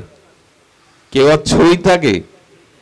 যখন সন্ধ্যা নেমে যাচ্ছে, শিব ঠাকুর বলছেন, এর পরেও তুমি এখনো দেখতে চাও? বলে প্রভু, তার এই লক্ষ লক্ষ লোক স্নান করছেন। বলে না, এরা গঙ্গা স্নান করছে পাপ স্খলনের জন্য নয়, এরা আবার পুনরায় পাপ করার সংকল্প এদের চিত্তে আছে, করে, আর এই জন্য পাপ যায় না। সুধীবৃন্দ, শিব ঠাকুর যখন এভাবে বলছে তোমার পরীক্ষা এখনো শেষ হলো না, বলো প্রভু সত্যিই তো বলেছেন গঙ্গা স্নান তো এই লক্ষ লক্ষ লোকের মধ্যে কেউ করেনি। আরে একজন যে জীবনে ধর্মকর্ম করেনি সেও এসেছে গঙ্গা যুগে স্নান করতে। আর এসে বললেন, মা তুমি বসে আছো? তো বলে হ্যাঁ, আমার স্বামী অসুস্থ, একটু গঙ্গা স্নানের জন্য আমি তো নিয়ে যেতে পারছি না। বলে চলো আমি নিয়ে যাচ্ছি। বলো শোনো, যদি তোমার পাপ থেকে থাকে কোনো, তাহলে স্বামীকে স্পর্শ করলে তুমি মারা যাবে। তখনও হাসছে। বলে আমার তো পাপ নেই। বলে কেন? বলে দেখলে না, তোমার কি চোখ নেই? আমি গঙ্গা স্নান করে এলাম। আর গঙ্গা স্নান করলে কি আর পাপ থাকে? আমার তো কোনো পাপই নেই। এই তখনই তাকে স্পর্শ করলেন, তখনই ভগবান স্বরূপে দেখা দিয়ে বললেন, এই একজনই লক্ষ্যের মধ্যে কেবল গঙ্গা স্নান করেছে। এখন আমরা বারবার ঠকি, বারবার কষ্ট পাই, বারবার আবার সেই পাপ করি ফিরে গিয়ে। কলিতে পাপ নষ্ট করা সমস্যা নাই, এক কৃষ্ণ নামে সমস্ত পাপ ক্ষয়। শাস্ত্র বলছে একবার কৃষ্ণ নাম নিলে কেমন জানেন? গুরু মহারাজ বলছেন, ফাঁকা মাঠের মধ্যে কিছু লোক দাঁড়িয়ে আছে, ওখানে যদি কামান ডাকেন, কেউ ওদের প্রতি যদি কামান নিক্ষেপ করেন, কামানের গোলা বাজবে না। কিন্তু কংক্রিটের উঁচু প্রাচীরের মধ্যে যদি কেউ থাকে, কংক্রিটের প্রাচীরের মধ্যে যদি কেউ থাকে তাহলে কামান ডাকলে ওই শক্ত কংক্রিটের প্রাচীরে কামান গিয়ে ধসে পড়বে, তাদের ক্ষতি করতে পারবে না। তেমনি পাপ এক কৃষ্ণ নামে দূর হয় যদি পুনরায় আর পাপ না করি আমরা। দেখুন, খোলা মাঠ হলো পাপ, ওই নষ্ট তাড়াতাড়ি হয়ে যায় কামান ডাকলে। আর অপরাধ হলো ওই বেষ্টনীর মধ্যে থাকা, তখন হরিনামের কামান ডাকলেও আর মরে না, মানে পাপ ক্ষয় অপরাধ ক্ষয় না। এই জন্য পাপের থেকে কোটিগুণ হলো অপরাধ, আর সেই অপরাধের প্রধান অপরাধ হলো মহৎকে অবজ্ঞা করা, গুরুজনকে অবজ্ঞা করা। জীবনে এই দেখুন, নারদকে তারা অবজ্ঞা করছে, তোমার মতো ভিখারি আমার পিতার দুয়ারে লুটোপুটি খাচ্ছে ধনের গর্বে, আর মদিরা পান করে কি তাদের গর্ব। এই জন্য কোনো মহৎকে অবজ্ঞা করবেন না, কোনো সাধু ব্যক্তিকে অবজ্ঞা করবেন না। এই অপরাধের কথা একটু বলতে হয়, খুব মার্মিক কথা শুনুন। রাধাকুণ্ডে এ কথা বলেছিলেন নিতাই চাঁদ বাবাজি মহারাজ, ছিল গুরু মহারাজ তখন বর্তমানে ছিলেন, পুষ্পাঞ্জলি দিচ্ছিলেন 1 মাস পাঠের পরে। বাবা ঘুম আসছে তোমার, চোখ খোলা রাখো। তো কি করেছেন, অপরাধের চিন্তা করুন। কলকাতা থেকে এক ভদ্রলোক এক বৈষ্ণবের কাছে টাকা দিয়েছে রাধাকুণ্ডে মন্দির কার নির্মাণের জন্য। সেই বৈষ্ণব টাকাটা দিয়েছে তাকে, কিন্তু এই মহাজন যিনি টাকা দিয়েছেন ধনী ব্যক্তি, তার কাছে কি ভুল ব্যাখ্যা করেছে, এই বৈষ্ণব টাকা পুরোপুরি দেননি, নিজের কাছে রেখে দিয়েছেন। তাকে পেয়ে রাধাকুণ্ডে এই ভদ্রলোক বলছেন, আপনি তো মিথ্যাবাদী, আপনি টাকাটা যথাযথ দেননি। উনি কিন্তু একবার বলেছেন আমি টাকা যথাযথ দিয়েছি, কিন্তু যখনই এই বদনাম দিলেন উনি হেসে ওইটাকে হজম করলেন। যেই বলেছেন মিথ্যাবাদী আপনি, টাকা পুরোপুরি দেননি, এখানে দাঁড়িয়েছিলেন যিনি এই আলোচনা রাধাকুণ্ডে করছেন, তিনি নিত্যানন্দ বংশবতংশ একজন দাঁড়িয়ে আছেন গোস্বামী। তিনি বুঝলেন উনি তো হেসে উড়িয়ে দিয়ে চলে গেলেন, কিন্তু এই যে উনি মিথ্যাবাদী বললেন, এই অপরাধের সাথে সাথে 1 মাসের মধ্যে তার দেহে দেখা দিল ক্যান্সার। 6 মাস মাত্র বেঁচে ছিলেন। ওনার শেষ সময়ে উনি চিন্তা করলেন, কেন যে ঘটেছে এটা আমি জানি। মহৎকে মিথ্যাবাদী বলাই, টাকা কিন্তু তিনি দিয়েছিলেন, মহৎকে মিথ্যাবাদী বলাই উনি চিন্তা করেছিলেন যে বৈষ্ণব অপরাধের কি বিঘাতক ফল হতে পারে। উনি মনে করলেন ওর তরফ থেকে আমি একটা চিঠি লিখি বৃন্দাবনে ওই বাবার কাছে, বাবা ওকে ক্ষমা করুন, ও মৃত্যু শয্যায়।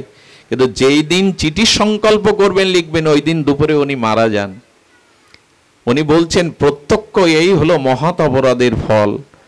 পাপ ক্ষমা হয়ে যায়, কিন্তু মহৎ চরণে অপরাধ করবেন না।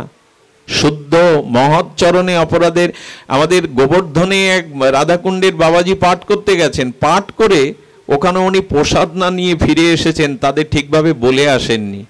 তো যারা পাঠটা দিয়েছে তারা মনে মনে খুব কষ্ট পেয়েছে, বাবা প্রসাদ না নিয়ে চলে গেল, আমরা অপরাধী হলাম।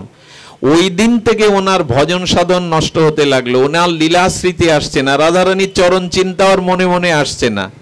উনি গুরুদেবের কাছে গেলে বললেন, তোমার অজান্তে কোনো কাউকে তুমি আঘাত দিয়েছো, অপরাধ হয়েছে।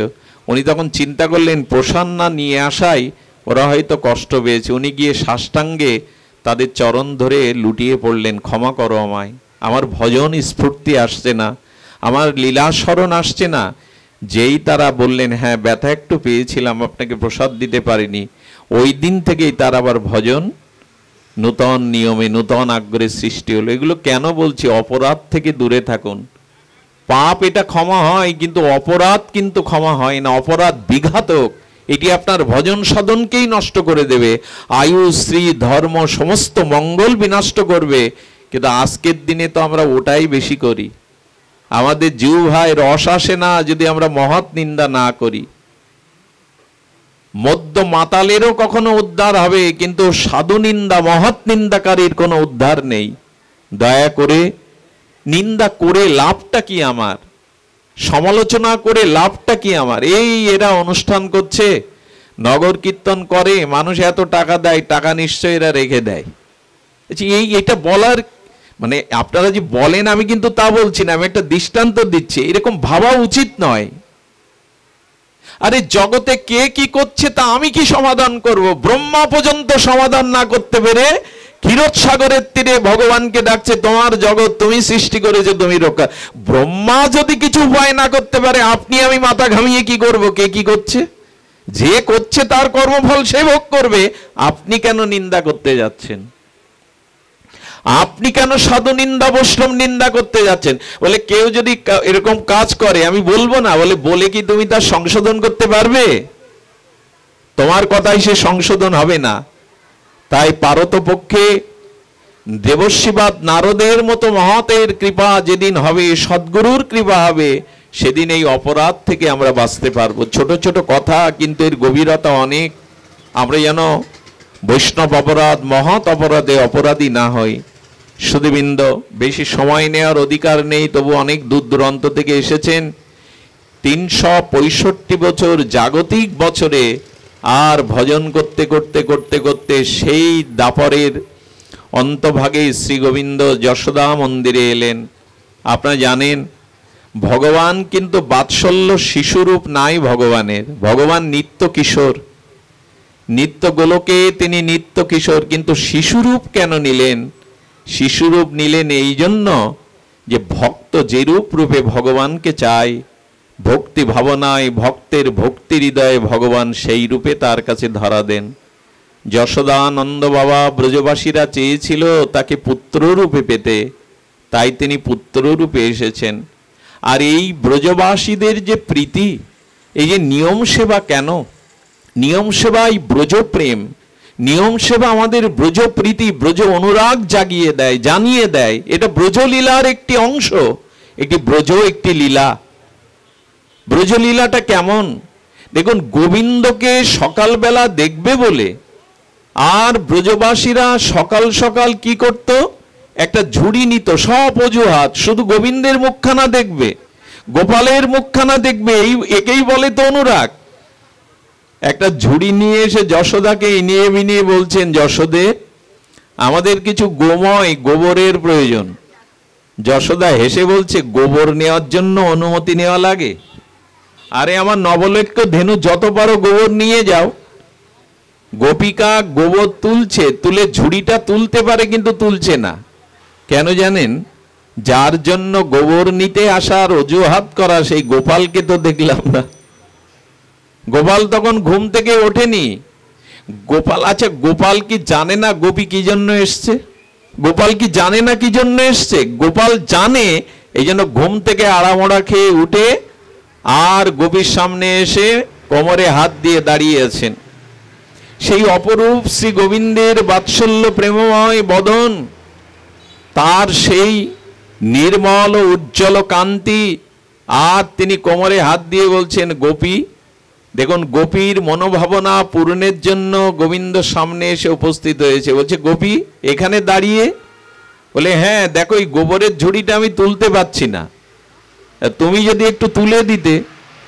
গোবিন্দ তখন ঠোঁট কামড়ে বলছে, গোবর ঝুড়ি তোলা আমার কাজ না। ভক্তের যদি ভক্তি থাকে তবে তুমি বাধ্য গোবর ঝুড়ি তোলা। কেন এসেছো তুমি গোপীর সামনে? কারণ গোপী তোমায় দেখতে চেয়েছে, সেই অনুরাগে তোমার সামনে এসছে। গোবিন্দ বলছেন, গোবর ঝুড়ি তুলে দেওয়া আমার কাজ। বললেন, অন্যের উপকার করতে হয় গোপাল, রাজার ছেলে, অভিমান করো না, আর এই ঝুড়িটা একটু তুলে দাও, মুখখানা কাছ থেকে দেখবে বলে। গোবিন্দ তখন বলছে, একটা শর্তে আমি ঝুড়ি তুলে দিতে পারি। কি শর্ত? বলে, যত ঝুড়ি গোবর নেবে আমি জানি এই ঝুড়ি ফেলে তুমি আবার নিতে আসবে। যত ঝুড়ি গোবর নেবে, আচ্ছা আমি তুলে দিতে পারি আর গোবরও তোমাদের দিতে পারি, কি দেবে বিনিময়? গোবিন্দ বিনিময় চাইছেন। গোপী তখন বলছেন, আচ্ছা আমি তোমাকে এক এক ঝুড়ি গোবরের বিনিময়ে এক এক মুঠো মাখন দেব। গোবিন্দ বলছে, তা যদি দাও তো আমি রাজি আছি। গোবিন্দ তখন আবার বলছে, দেখো কত ঝুড়ি তুমি গোবর নিলে এটা আমি গুনবো কি করে, আমি তো অঙ্ক বুঝি না। হ্যাঁ, সত্যি সত্যি আমার গোবিন্দ অঙ্কে কাঁচা। আমার ভগবান খুব বেশি অঙ্ক বোঝে না। কি বোঝে জানেন? তুমি 16 আনা আমায় দাও, আমি আমার 16 আনা তোমায় দিয়ে দেবো। এই ছাড়া, এই সরল ছাড়া গোবিন্দ পেশগোজ খুব বোঝে না। গোবিন্দ অঙ্ক জানেন না। বলছেন, তুমি কয় ঝুড়ি গোবর নিয়েছো গোপী, আমি বুঝবো কি করে? গোপী বললেন, আমরাও তো ভালো লেখাপড়া জানি না, তবে একটা জিনিস আছে গোনার। আমি যে ক ঝুড়ি গোবর নেব একবার এক এক ঝুড়ির জন্য এক একটা বিন্দু তোমার কপালে গোবরের ফোঁটা দিয়ে দেব, এরপরে গুনে দেখবো কয় ঝুড়ি নিয়েছি, তখন তোমাকে এই মাখন আপ্তকাম পুণ্যকাম, যার ক্ষুধা নেই তৃষ্ণা নেই, তিনি আজ কি লীলায় মেতেছেন দেখুন ব্রজে। কেন ব্রজলীলা শুনতে হয়, কেন ব্রজলীলা আস্বাদন করতে হয়? যিনি স্বয়ং সম্পূর্ণ সচ্চিদানন্দ বিগ্রহ আপ্তকাম পুণ্যকাম, তিনি সামান্য মাখনের ইচ্ছায় গোবর ঝুড়ি তুলে দিচ্ছেন, আর গোপী এক একটা গোবরের বিন্দু, যাকে চন্দন চর্চিত করে সাজিয়েও মন পোষায় না, তিনি আজ গোবরে সিঙ্গার হচ্ছেন। আর সমস্ত মুখে ললাটে গোবরের বিন্দু দিয়েছে। যশোদা পেছন দিক থেকে এসে বলছে, আরে গোপাল, এখানে দাঁড়িয়ে করছিস কি এতক্ষণ? মুখটার দিকে তাকিয়ে দেখে সমস্ত মুখে গোবরের সিঙ্গার। যশোদা হাসবে না কাঁদবে বুঝতে পারছে না, কিন্তু মনে মনে বলছে, গোপাল, তোর মুখে গোবরের বিন্দু দিলেও এত মানায় তোকে, এত সুন্দর দেখায়। ভগবানকে যা দেবেন তাই সুন্দর হয়। আপনাদের কাছে অনুরোধ করব, ভগবানকে কিছু দিতে শিখুন। দেখুন, কোন সুন্দরী রমণী যে রঙের কালারের শাড়ি পরুক তার মানায়। এই জন্য দোকানদার মাঝে মাঝে 10-15টা শাড়ি দেখিয়ে বিরক্ত হয়ে খরিদ্দারকে জিজ্ঞাসা করে, আপনি কিছু মনে করবেন না, আপনার স্ত্রীর গায়ের রং কেমন বলতে পারেন? যদি বলে সাদা গৌর বর্ণ, বললে যা একখানা নিয়ে যান, সব মানাবে। তা আমার গোবিন্দও এমন, ওখানে যা দেবেন তাই মানাবে। দিন না ভগবানকে কিছু দেওয়ার মন করুন। ভগবানকে বিষ দিলেও অমৃত পেল, দাত্রী গতি পেল পুতনা। ক বা দয়ালু ব্রজেত, এমন দয়ালু কে আছে যাকে বিষ দিলে সে অমৃত দেয়? সুধীবৃন্দ, এমনি করে ব্রজে এই বাৎসল্য লীলায় মা যশোদা তাকে বেঁধেছিল। আচ্ছা, গোবিন্দ বাঁধনটা স্বীকার করলেন কেন? 2 আঙুল কেন কম আপনারা জানেন? এই 2 আঙুল না হলে আপনি আমিও ভগবানকে প্রেমডোরে বাঁধতে পারবো না। যশোদা দড়িতে বাঁধেনি। দড়িতে তো আমাদের এক গাছি করে দড়ি সবার বাড়ি আছে।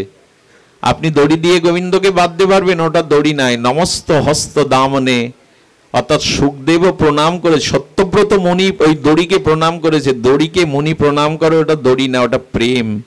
প্রেম ভক্তি ছাড়া ভগবানকে বাঁধা যায় না। এই প্রেমটাই আমাদের কাছে নেই বলেই তো গোপাল বাধা পড়েন না আমাদের কাছে। দরকার হলো প্রেম ভক্তি, দড়ি না, ওটা রঞ্জু না। সুধীবৃন্দ, এই 2 অঙ্গুলি কম পড়ার অর্থ অনেক মহাজন অনেকভাবে করেছেন। প্রসিদ্ধ অর্থ হলো, একটি কৃপা হলো আমার সাধন, আর একটি ভগবানের করুণা। কৃপা, আমি সাধনায় ভগবানের দিকে এগিয়ে যাব, আর করুণায় ভগবান নামবেন। এখানেই ভক্তের সাথে ভগবানের মিলন হয়। আমাদের সাধন নেই তো করুণা আসবে কি করে? ছিদ্র পাত্রে যতই অমৃত ঢালেন ওখানে দাঁড়াবে না তো। আমাদের সাধন নেই, ভজন নেই, তো করুণা কোথায় এসে দাঁড়াবে? ছিদ্র পাত্রে অমৃত ঢাললেও তো সুরক্ষিত হবে না, পড়ে যাবে। এই জন্য একটু ভজন সাধন করতে হবে, তবেই ওখানে করুণাটা এসে আশ্রয় নেবে। 1 আঙুল তাহলে কি? সাধনা, আর 1 আঙুল হলো ভগবানের করুণা। এই দুটো মিললেই ভগবান প্রেমে বাধা পড়বেন। তো ভগবানকে রঞ্জু দিয়ে বাঁধলেন, উদুখলে বেঁধে রাখলেন এই ননিচোরাকে। এই ননিচোরাকে বন্ধনের পর আপনারা জানেন গোবিন্দ এটা কাটতে সক্ষম হয়নি। সখাদের ডেকে বললেন, সখাগণ, আমার বন্ধনটা তোমরা ছিঁড়ে নাও, কেটে দাও, আমি খেলতে পাচ্ছি না। গোবিন্দ নিজে চেষ্টা করলেন, সখাগণ চেষ্টা করলেন, কিছুতেই বন্ধন কাটে না। পদকর্তা বলছেন, টিকাকারগণ বলছেন, গোবিন্দ তুমি সর্বশক্তিমান ভগবান সচ্চিদানন্দ হতে পারো, কিন্তু ভক্তের প্রেমের বাঁধন খোলার মতো শক্তি তোমার নেই ভগবান। তুমি ভক্তের প্রেমের কাছে অধীন। ভক্তের প্রেমরঞ্জন বন্ধন কাটবার ক্ষমতা তোমার নেই, সত্যি আজও নেই। ভগবান কখনো ভক্তের ভক্তির বাঁধনকে ছিঁড়তে পারেন না। তিনি সব কিছুই পারেন, পারেন না শুধু ভক্তের ভক্তির অধীনস্থ কেটে যেতে। তিনি স্বাধীন কিন্তু পরাধীন। অহং ভক্ত পরাধীন, ভক্তের কাছে তিনি পরাধীন। সুধীবৃন্দ, এরপরে জানেন সেই উদুখলে যে চিকন সেই কাষ্ঠটা, আর এই যমল অর্জুনের দিকে গোবিন্দের দৃষ্টি গেল। এই দেখুন, ভগবানের দৃষ্টি যমল অর্জুনের দিকে কেন গেল? নারদের কথা মনে পড়েছে। আমার ভক্ত এদের আশীর্বাদ করেছিল, বৃক্ষরূপে জন্ম দিয়েছিল, আর বলেছিল আমার লীলাতে আমি এদের উদ্ধার করব। গোবিন্দ ভক্তের কথা সর্বদা রাখেন।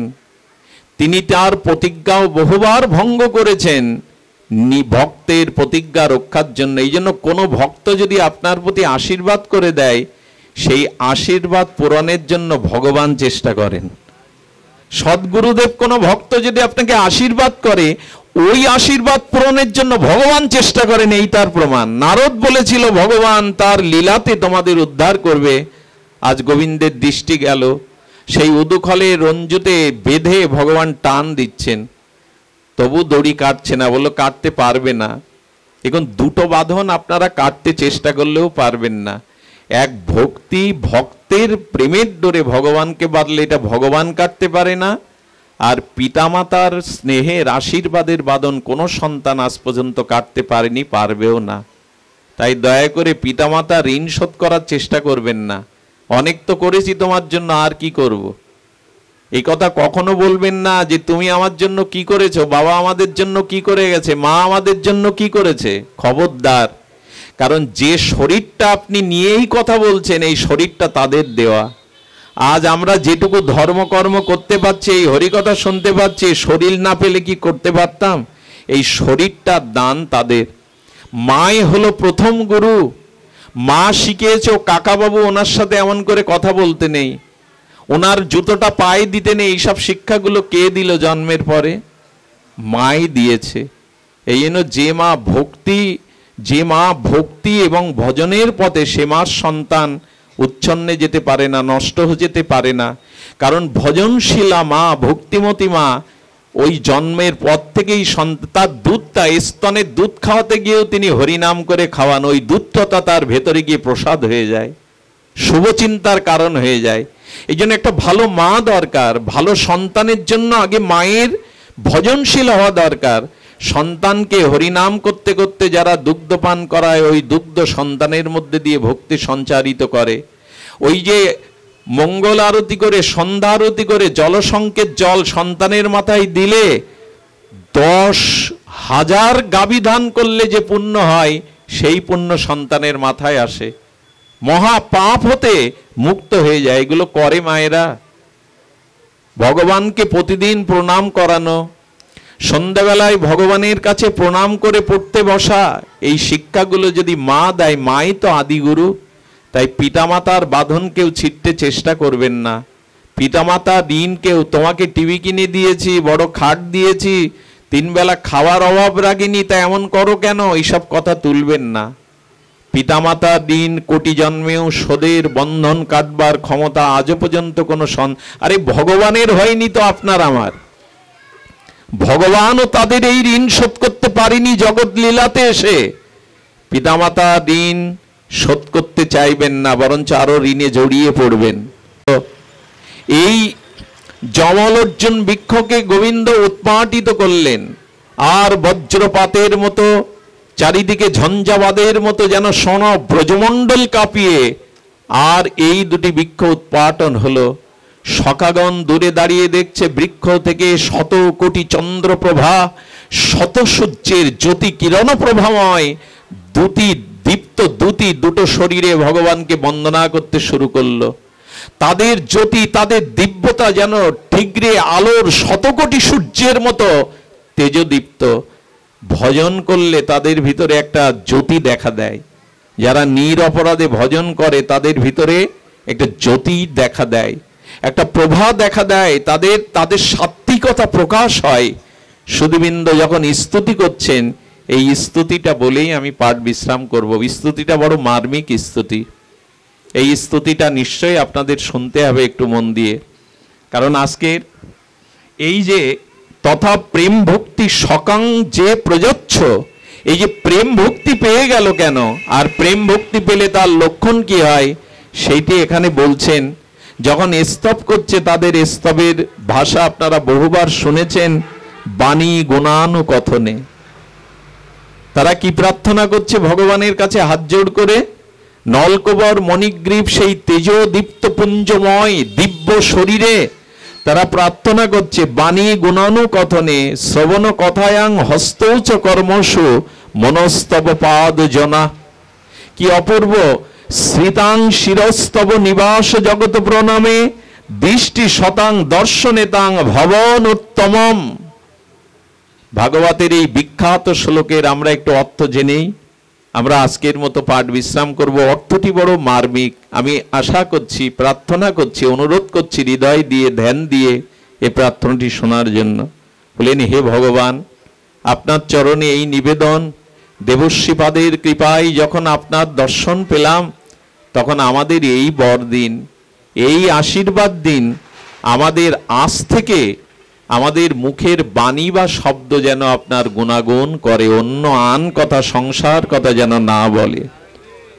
সুধীবৃন্দ, আমাদেরও জীবনে এটা হয়েছে। দেখুন, আমরা শক্তিগুলো নষ্ট করছি। আচ্ছা, ভগবান আমাকে বোবা করেনি কেন? ভগবান আমাকে বাক শক্তি দিয়েছেন কেন? তার গুণকীর্তন করার জন্য।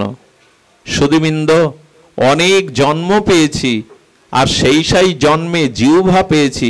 দেখুন, শূকর কুকুরগুলো, বাঘ ভাল্লুকগুলো, সাপ ব্যাঙগুলো জিহ্বা আছে, কই ভগবানের কথা তো বলতে পারে না। কৃষ্ণ তো তাদের মুখে উচ্চারণ হয় না। কুকুরগুলো চিৎকার করেও তো কৃষ্ণ বলতে পারে না। ব্যাঘ্রগুলো তো কৃষ্ণ বলতে পারে না। আমি অনুরোধ করছি আপনাদের, সেই জিহ্বা মানুষ হয়ে পেয়েও যদি কৃষ্ণ না বলি, কৃষ্ণ কথা না বলি, হরি নাম জিহ্বায় উচ্চারণ না করি, যদি গোবিন্দের গুণগাথা এই জিহ্বায়, গোবিন্দের শ্রী নাম, মহিমাপূর্ণ নাম এই জিহ্বায় উচ্চারণ না করি, তবে জানবেন এই জিহ্বার পাবো না, অন্য জিহ্বা পাবো। যে জিহ্বা পেলে সেই জিহ্বা আর কৃষ্ণ বলা হবে না, ভগবানের নাম আর বলা হবে না। এই জন্য বলছেন যে না, যে ভগবান আমাদের কৃপা করো, যে আমরা যেন তোমার এই জিহ্বা পেয়ে শুধু তোমার কথাই বলি। ভগবানের কথা, ভগবানের নাম এছাড়া আন কথা। দেখুন, ব্যবসা করতে হয়, চাকরি করতে হয়, প্রয়োজনে কথা বলুন, কিন্তু এই ব্যবসা বা চাকরির জন্য, জীবন যাপনের জন্য, জীবিকার জন্য আপনি মাস্টারি করেন, আপনাকে তো কিছু পড়া করতেই হবে। তো এই প্রয়োজন ব্যতীত অন্য সময় আন কথা বলবেন না, আন কথা শুনবেন না। একটা অনুরোধ করি, এই স্তবগুলো অনেক মহিমান্বিত, কারণ মুখের একটা শব্দের দ্বারা অপরাধ হয়ে যেতে পারে, মুখের একটা শব্দের দ্বারা অন্যের নিন্দা হয়ে যেতে পারে, তাতে বরঞ্চ পূর্ব জন্মের ভজন সুকৃতি নষ্ট হয়ে যেতে পারে। তাই ব্যবসা, চাকরি বা প্রয়োজন, সংসার প্রয়োজনে ছাড়া আন কথা, ঠাকুরমশাই বললেন, আন কথা না বলিব, আন কথা না শুনিব, সকলই করিব পরমার্থ। অনুরোধ করি, চায়ের দোকানে ঘন্টার পর ঘন্টা এই সামাজিক আলোচনা, সাংসারিক আলোচনা করে কি লাভ? বরঞ্চ নীরব থাকুন। আন কথা বললেই, আন কথা শুনলেই ভক্তি নষ্ট হবে। কারণ এই কথা আমাদের হৃদয়ে গিয়ে প্রভাব ফেলে। শব্দের এমন দোতনা, এমন শক্তি আছে যে মন্থরার কয়েকটা কথাই কইকেয়ী রামকেও পর্যন্ত বনবাসে দিয়ে বিধবা হয়ে গেল, তবু নিজের ক্ষতিটা মেনে নিতে পারল না। তিনি বিধবা হবে জানতেন, কারণ রাম চলে গেলে দশরথ বাঁচবে না, একথা দশরথ বলেছিল। কৌকেয়ীর পা পর্যন্ত জড়িয়ে ধরেছিল যে রাম আমার প্রাণ, প্রাণ চলে গেলে দেহে বাঁচে না। কৌকেয়ী কি বলেছিল জানেন? ভরতকে রাজা করার জন্য রামকে বনবাসে যেতেই হবে, আর আমার ভাগ্যে যদি বৈধব্য বেশ লেখা থাকে তা ঘটবে। চিন্তা করতে পারেন কৌকেয়ীর এমন বুদ্ধি কি করে আসে? বললো এই মন্থরার মতো আন কথা কয়েকটা কানে যাওয়ায়। শকুনির মতো মানুষের আন কথা শুনে যুধিষ্ঠিরের মতো ধার্মিক নিজের স্ত্রীকে জুয়া খেলে বন্ধক রাখতে পারে? কখনো কখনো সতীকে, দ্রৌপদীকে জুয়া খেলায় বন্ধক রাখতে পারে যুধিষ্ঠিরের মতো ধার্মিক? বলে শকুনির কথা কানে গিয়ে স্মৃতি হারিয়ে ফেললেন। আমি অনুরোধ করব, প্রয়োজনীয় কথা ছাড়া আন কথা জিহ্বায় বলবেন না, শুনবেন না। এতে সম বিনষ্টের ক্ষতির কারণ হতে পারে। এই জন্য অনেক জন্মই জিহ্বা পেয়েছি, কিন্তু জিহ্বাই তোমার কথা বলতে পারিনি। জিহ্বাটা, আচ্ছা আগে আমাকে জন্মে যদি আমি যদি বোবা হই না, জিহ্বা থাকতেও তো হরি গুণাগুণ করতে পারবো না। অনুরোধ করবো। এই জন্য বললেন বাণী গুণানুকথনে তোমার গুণমহিমা যেন কীর্তন করি। আর প্রভু হাত জোড় করে নলকুবর মণিগ্রীব সেই তেজদীপ্তময় আর গোবিন্দ চরণে প্রার্থনা করছেন, কি করছেন? শ্রবণ কথায়াং। প্রভু এই আশীর্বাদ করো, এই দুটো কান দিয়েছ যেন তোমার নাম, তোমার অসমধ্য মাধুর্যময় গুণগাথা ছাড়া সাংসারিক কথা পরনিন্দা যেন এই কানে না শুনি। এটি প্রার্থনা করছেন, ভগবানের কাছে বর চাইছেন যে প্রভু আমাদের কর্ণে যেন তোমার গুণগাথাই যায়। আমাদের এই কর্ণের একটা রোগ আছে, কানের রোগ এখন অনেকেরই হয়ে গেছে আমাদের। সেই রোগটা হলো আমাদের কানে হরি কথা ভালো লাগে না, ভগবানের লীলা ভালো লাগে না, আন কথা বিষয় কথা পরনিন্দা যতটা আমরা রস পাই, এটাই কানের রোগ। হরি কথা যাদের কানে রুচি হয় না, ঘুম আসে, অলসতা আসে, যাদের মধ্যে অস্থিরতা আসে, জানবেন কানের তাদের একটা রোগ হয়েছে। কারণ অনেক জন্ম কানে এই বিষয় কথা দিতে দিতে এখন জাগা নেই। বিষয় কথাই যাদের কানের ছিদ্র বুঝে গেছে, ওই কানে আর হরি। আচ্ছা, কানে দুটো আঙুল দিয়ে দিন তো, আমার কথা শুনতে পাবেন। তা কানটা জন্ম জন্মান্তরের বিষয় কথা শুনতে শুনতে আর জাগা নেই ওখানে হরি কথা যাওয়ার। আরে মুচুকুন্দ ভগবানকে বলছেন, প্রভু আমাকে আপনি 10,000 কান দিন, এই আপনার কাছে বর। বলো 10,000 কান কি করবে? বলো 2 কানে যেন আমি 10,000 কানের মতো তোমার কথা শোনার আগ্রহ পিপাসা আমার জাগে। আর প্রভু এক কাজ করো, আমার কানটাকে সমুদ্র করে দাও। নদ নদীর জল যদি সমুদ্রে গিয়ে মেশে, সমুদ্র কখনো বলে আর নিতে পারবো না? সমুদ্র কখনো ছাপিয়ে যায়? শত সহস্র নদ নদীর জলপ্রবাহে সমুদ্রে গিয়ে পড়লে সমুদ্র ছাপিয়ে যায় না। তেমন আমার কানটা সমুদ্রের মতো করো, 1000 বার 1,00,000 বার হরিকথা কানে গেলেও যেন আমার পিপাসা না মেটে, আমার কানের পূর্ণতা না আসে। প্রভু শ্রবণাং, কি বলছেন? শ্রবণাং কথায়াং, তোমার গুণগাথাই যেন আমার কর্ণ শ্রবণ করে। হরিকথাতে রুচি না হলে কোনো কিছুই যাগযজ্ঞ পুণ্য কর্মের দ্বারা ভক্তি পাবেন না আপনি। আপনার পরিবর্তন যতদিন হরিকথাতে রুচি না হবে সাধু সঙ্গে, ততদিন আপনার আমার পরিবর্তন নাই। এই জন্য আজকের এই মাসব্যাপী হরিকথাকে সাধুবাদ জানাই যে হরিকথা ছাড়া আমি আসতে গিয়ে আপনাদের এখানে কোথায় যজ্ঞ হচ্ছে, এই যে গ্রামটার নাম আমার জানা নেই, কিন্তু যজ্ঞের ওখানে যতটা লোক তার থেকে বেশি শব্দ হচ্ছে বাইরে কেনা বেচা আর হই হুল্লোড়। ওইখানে যজ্ঞের কোনো স্থিরতা নাই, আর সেখানে মনোহারী দোকান আর যুবক ছেলেদের হই হুল্লোড়। আমি আস্তে আস্তে ধনঞ্জয়, প্রেমানন্দ, অনুপদের বলছি, দেখো কি অবস্থা। এটা নাম যজ্ঞ হচ্ছে ভগবানের নাম, কিন্তু হই হুল্লোড়টাই বেশি। সুধীবৃন্দ, এই যে দুর্গা পূজা গেল, পূজা পার্বণের বিরোধী আমি নই। আদ্যাশক্তি মার কাছ থেকেই কৃষ্ণ ভক্তি বৈষ্ণবরা চেয়ে নেয়, বৈষ্ণবরা পূজা বিরোধী নই। কিন্তু পূজার মতো পূজা আজকে কটা হচ্ছে? যেভাবে অশ্লীল গান বাজনা বাজানো হয়, যেভাবে আড়ঙের নাম করে নেশাগ্রস্ত হয়ে নাচতে থাকে উন্মাদের ন্যায়, এগুলো কখনো জীবের মঙ্গল, সমাজের মঙ্গল আসতে পারে না। এগুলো শক্তি সঞ্চয় নয়। এই জন্য পূজা পার্বণ, যাগ যজ্ঞ, তীর্থ পর্যটন করুন আপনি, কিন্তু যতদিন হরিকথা সাধু সঙ্গে না শুনবেন ততদিন চিত্ত নির্মল হবে না, বিশুদ্ধ ভক্তির পথে আপনি এগিয়ে যেতে পারবেন না। এই জন্য বললেন শ্রবণ কথায়াং হস্তৌচ কর্মসু। অভূতপূর্ব কথা বলেছেন প্রভু, আমাদের হাত যেন তোমার কর্ম করে, জগতের মঙ্গল, সাধু সেবা, বৈষ্ণব সেবা, ভগবানের সেবা করে। একটা জিনিস দেখুন, যারা ভালো আর্টিস্ট, তাই তো, যারা আঁকায়, তারা ছবি আঁকিয়ে কত নাম করে চিত্রকর হিসাবে। যারা ভালো মূর্তি বানাতে পারে, চিত্রকর, যারা মূর্তি বানায় তারাও এই হাত দিয়ে মূর্তি বানিয়ে কত সুনাম অর্জন করে। বাবা একটু সামনে পরে আসুন, বাবা একটু পরে আসুন। তো কি করেছেন? যারা মূর্তি বানায়, যারা আর্টিস্ট, যাদের হাতের লেখাও ভালো, তাদেরও একটা গর্ব আছে। আচ্ছা, এই হাত দিয়ে আপনি চিত্রকার হলেন, আপনি ভালো অঙ্কের মাস্টার হলেন, সুধীবৃন্দ হাতের লেখাও আপনার অনেকের সুনামের পাত্র আপনি। আচ্ছা লক্ষ্য করুন তো, অনেকের বাড়িতে বিড়ালকেও সাবান মাখিয়ে দেয়, দেয় কি না? পোষা কুকুরটাকেও হাত দিয়ে সাবান মাখিয়ে দেয়। ওই হাতকে প্রশ্ন করবেন তো কখনো মন্দিরটা মেজে দিয়েছো? পিতামাতার চরণ জল করে দিয়েছো?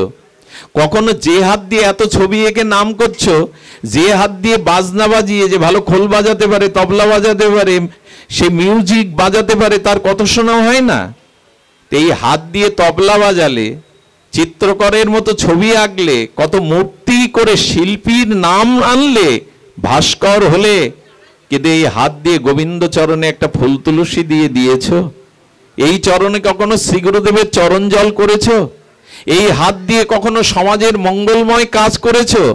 তাই বললেন এই হাতের সার্থকতা শুধু আঁকানো নয়, শুধু ভাস্কর্য নয়।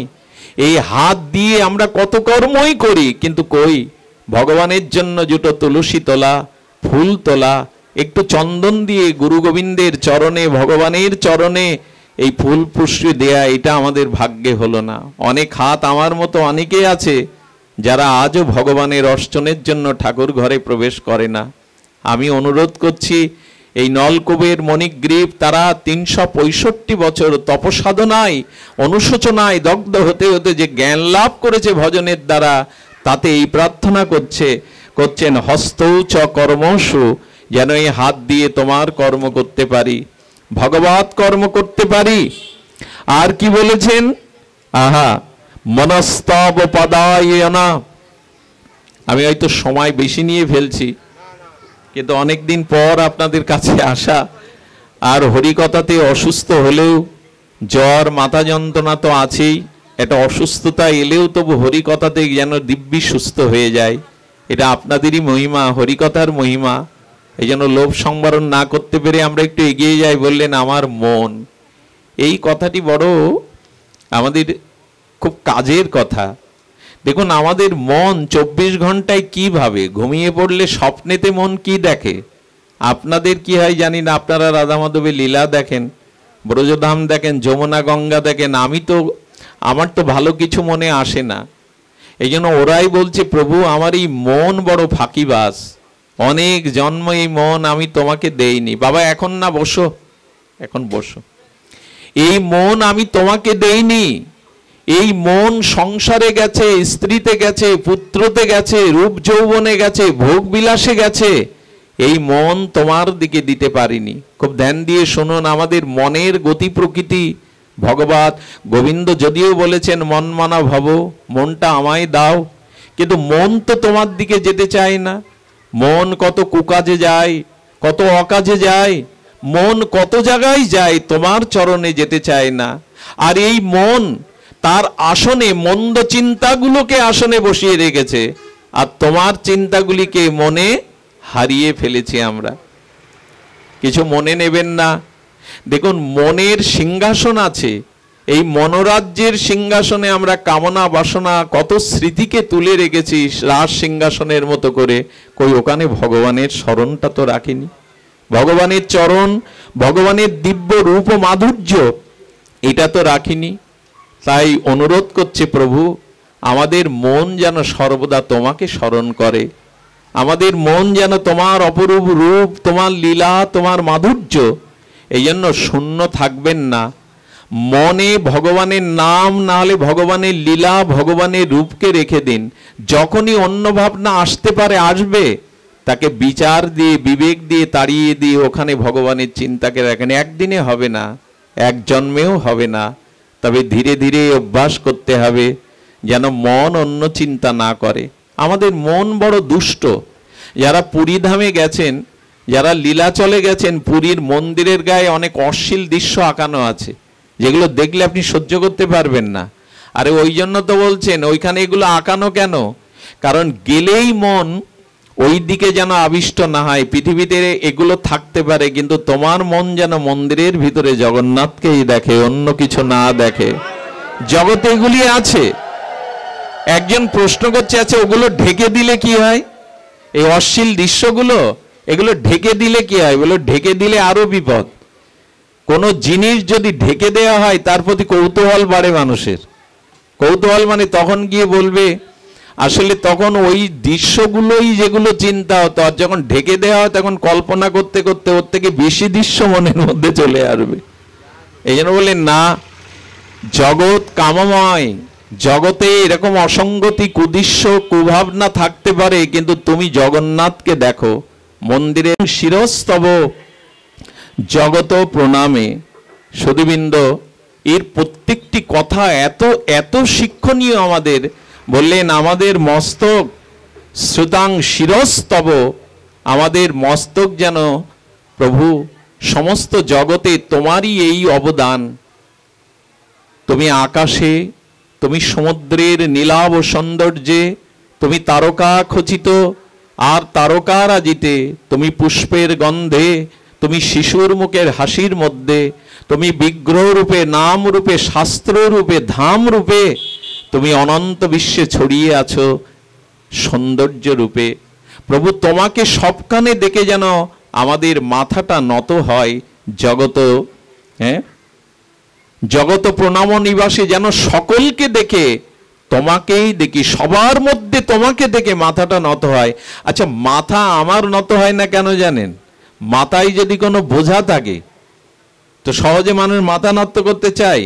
এখন আমার মাথায় আছে অহংকারের মোজা, ওই যে বিদ্যার গর্ব, ধনের গর্ব, এই জন্য মাথা সহজে। আর নত হলে একটা লাভ আছে, মাথায় কিছু থাকলে যদি আপনি নত হন তখন কি হয়? পড়ে যায়। যত ভগবানকে প্রণাম করবেন, গুরুকে প্রণাম করবেন, তত অহংকার মাথা থেকে পড়ে যাবে। মাথা যত আমরা নত করতে শিখি, আমাদের অহংকার তত। করে দেখুন, কাউকে প্রণাম করে দেখবেন আপনার অনেকখানি অহংকার ওই সময় দমিত হয়ে যায়। প্রণাম করে দেখুন, মাথার উপরে যে ভার আছে, অহংকারের ভার, বোঝা, এগুলো নত হয়ে যায়। কিন্তু প্রণাম আজ করি কই? অনেককে দেখলে বলি বটে জয় গুরু, কিন্তু মাথা উপর দিকে থাকে, জয় গুরু, জয় নিতাই। না না, মাথা নত করে বলতে হবে জয় রাধে, জয় নিতাই। এই জন্য বলছেন শ্রীতাং শিরস্তব জগৎ নিবাস প্রণামে, যেন জগৎকে প্রণাম করতে পারি, কারণ জগতের মধ্যে, সবার মধ্যে তোমার অস্তিত্বকে দেখতে পাই। এই দৃষ্টি কবে হবে? শুধু ভক্তগণ আর কি বলছেন? এই হলো শেষ তাদের নিবেদন। দৃষ্টি শতাং দর্শনস্থ ভগবত উত্তমম। আচ্ছা, হাত, মন, তারপরে কর্ণ, মস্তক, সকল কিছু ভগবানের কাছে প্রার্থনা করছেন। জিহ্বা তোমার সেবা, তোমার ভজনে লাগো। কিন্তু চোখের বেলায় বলতে গিয়ে, দৃষ্টির বেলায় বলতে গিয়ে কে বলছে? দৃষ্টি শতং দর্শনে। কথাটি খুব মূল্যবান কথা। এত কথা বলে এসে বলছেন প্রভু আমাদের দৃষ্টি যেন তোমার প্রিয় ভক্তের দিকে পড়ে। আচ্ছা, হাত, মস্তক, মন, কর্ণ, জিহ্বা সব ভগবানের ভজনে দিল, দৃষ্টিটা বলছে যেন শতাং দর্শনে, তোমার ভক্তকে দর্শন করতে হবে। গোবিন্দ যেন বলছেন, আচ্ছা তোমরা দৃষ্টিটা আমায় না দিয়ে ভক্তের দিকে দৃষ্টি দিতে চাইছো কেন? ভক্তের দিকে দৃষ্টি না দিলে আর ভক্তের দৃষ্টি আমার প্রতি না পড়লে তোমাকে কখনো পাবো না, তোমার ভজন সাধন কখনো হবে না প্রভু। তুমি হাজার দৃষ্টি দিলেও তোমার চরণে ভক্তি হবে না যদি তোমার ভক্তের অনুগ্রহের দৃষ্টি আমাদের প্রতি পড়ে। আজ তোমাকে কেন পেয়েছি জানো প্রভু? আজ কেন এই ব্রজে বৃক্ষ রয়ে জন্মেছি কেন জানো? দেবর্ষিবাদ নারদের দৃষ্টি আমাদের উপরে পড়েছিল। আজকে দেবর্ষিবাদের দৃষ্টি যদি আমাদের দুই ভাইয়ের প্রতি না পড়তো, আমরা তো নরকেই নেমে গিয়েছিলাম, ধ্বংসই হয়ে গেছিলাম। দেবর্ষিবাদের নারদের দৃষ্টিতে করুণা হয়েই তো আজ আপনাকে দর্শন করতে পারছি প্রভু। আপনি আশীর্বাদ করুন, উত্তম ভক্তকে যেন সর্বদা দর্শন করতে পারি। আমি আপনাদের কাছে নিবেদন করি, যদি কখনো সংকটে পড়েন, রাধারানীকে জানাবার প্রয়োজন নেই। শ্যামসুন্দর বড় পণ্ডিতজি বলেছিলেন, রাধাকুণ্ডে কোনো শুদ্ধ বৈষ্ণবকে, গুরুদেবকে স্মরণ করবেন, শক্তিটা ওখান থেকে এসে আপনাকে রক্ষা করবে। সাধুগুরু বৈষ্ণবকে প্রভাতে উঠে স্মরণ করলেই আপনার অনিষ্ট হতে, অমঙ্গল থেকে রক্ষা পাবেন। এরা আপনাকে করুণা করতে পারে। তাই দৃষ্টিটা ভগবানের দিকে না দিয়ে আগে বলছেন দৃষ্টি শতং দর্শন, যেন তোমার ভক্তকে দর্শন করতে পারি প্রভু। কারণ তোমার ভক্তের দৃষ্টি পড়লেই আমাদের ভিতরে তোমার কৃপা আসবে, তোমার দিকে রতিমতি আসবে। স্তব করতে করতে বলছেন প্রভু আমাদের এই দিব্য জ্যোতি দেখে তোমার সখারা একটু লীলা থেকে একটু ভয় পেয়ে যেন জড়সড় হয়ে গেছে, কারণ দেবতাদের অধিকার নেই তোমার এই লীলার। প্রভু ধন্য বৃন্দাবনে যারা তোমার লীলা দর্শন করতে পারছে, কারণ দেবতারা মাটিতে এসে ভগবানের লীলা দর্শনের তাদের কোনো সুযোগ নেই, মনুষ্য জন্ম নিয়ে আসতে হবে ভগবানের লীলা দর্শন করতে গেলে। তাই প্রভু আমরা আশাতে তোমার বাৎসল্য লীলায় সখ্য লীলায় সকারা কেমন জড়সড় হয়ে গেছে, আমাদের বিদায় দাও। আমরা সেই দেবলোকে ফিরে যাই, দিব্যধামে ফিরে যাই, কারণ মনুষ্য জন্ম না পেলে তবে যাওয়ার আগে তোমার কাছে নিবেদন, এই ব্রজভূমিতে একটি বৃক্ষ করে আবার জন্ম দিও, যাতে তোমার লীলা দর্শন করতে পারি, তোমার লীলা আস্বাদন করতে পারি। যেহেতু মাসব্যাপী পাঠ আপনারা আসবেন, আবারও মহাপ্রভুর কৃপা হলে হরিকথায় আপনাদের সাথে মিলিত হওয়ার সৌভাগ্য প্রার্থনা রইল। বাকি দিনগুলোতে এমনি করে আপনারা হরিকথায় যোগদান করবেন। এই মাসব্যাপী অনুষ্ঠানের আপনারা সহযোগিতা সহমর্মিতা দেখাবেন, যেন আমাদের ভিতরে বিরোধ নাই, সেই অনুষ্ঠানটা রাধা দামোদরের কৃপায় সম্পন্ন হয়। বহু দূর দূরান্ত থেকে যারা এসেছেন তাদের চরণে প্রণতি। আমার অত্যন্ত স্নেহের শুভঙ্কর এসেছে, ও একজন পাঠক হয়েও, আমাদের প্রেমানন্দ একজন পাঠক হয়েও তারা পাঠ শ্রবণ করল। আমি অনুরোধ করব এখন একটু সংকীর্তন আনন্দ রসাস্বাদনের জন্য। আমি আমাদের শুভঙ্কর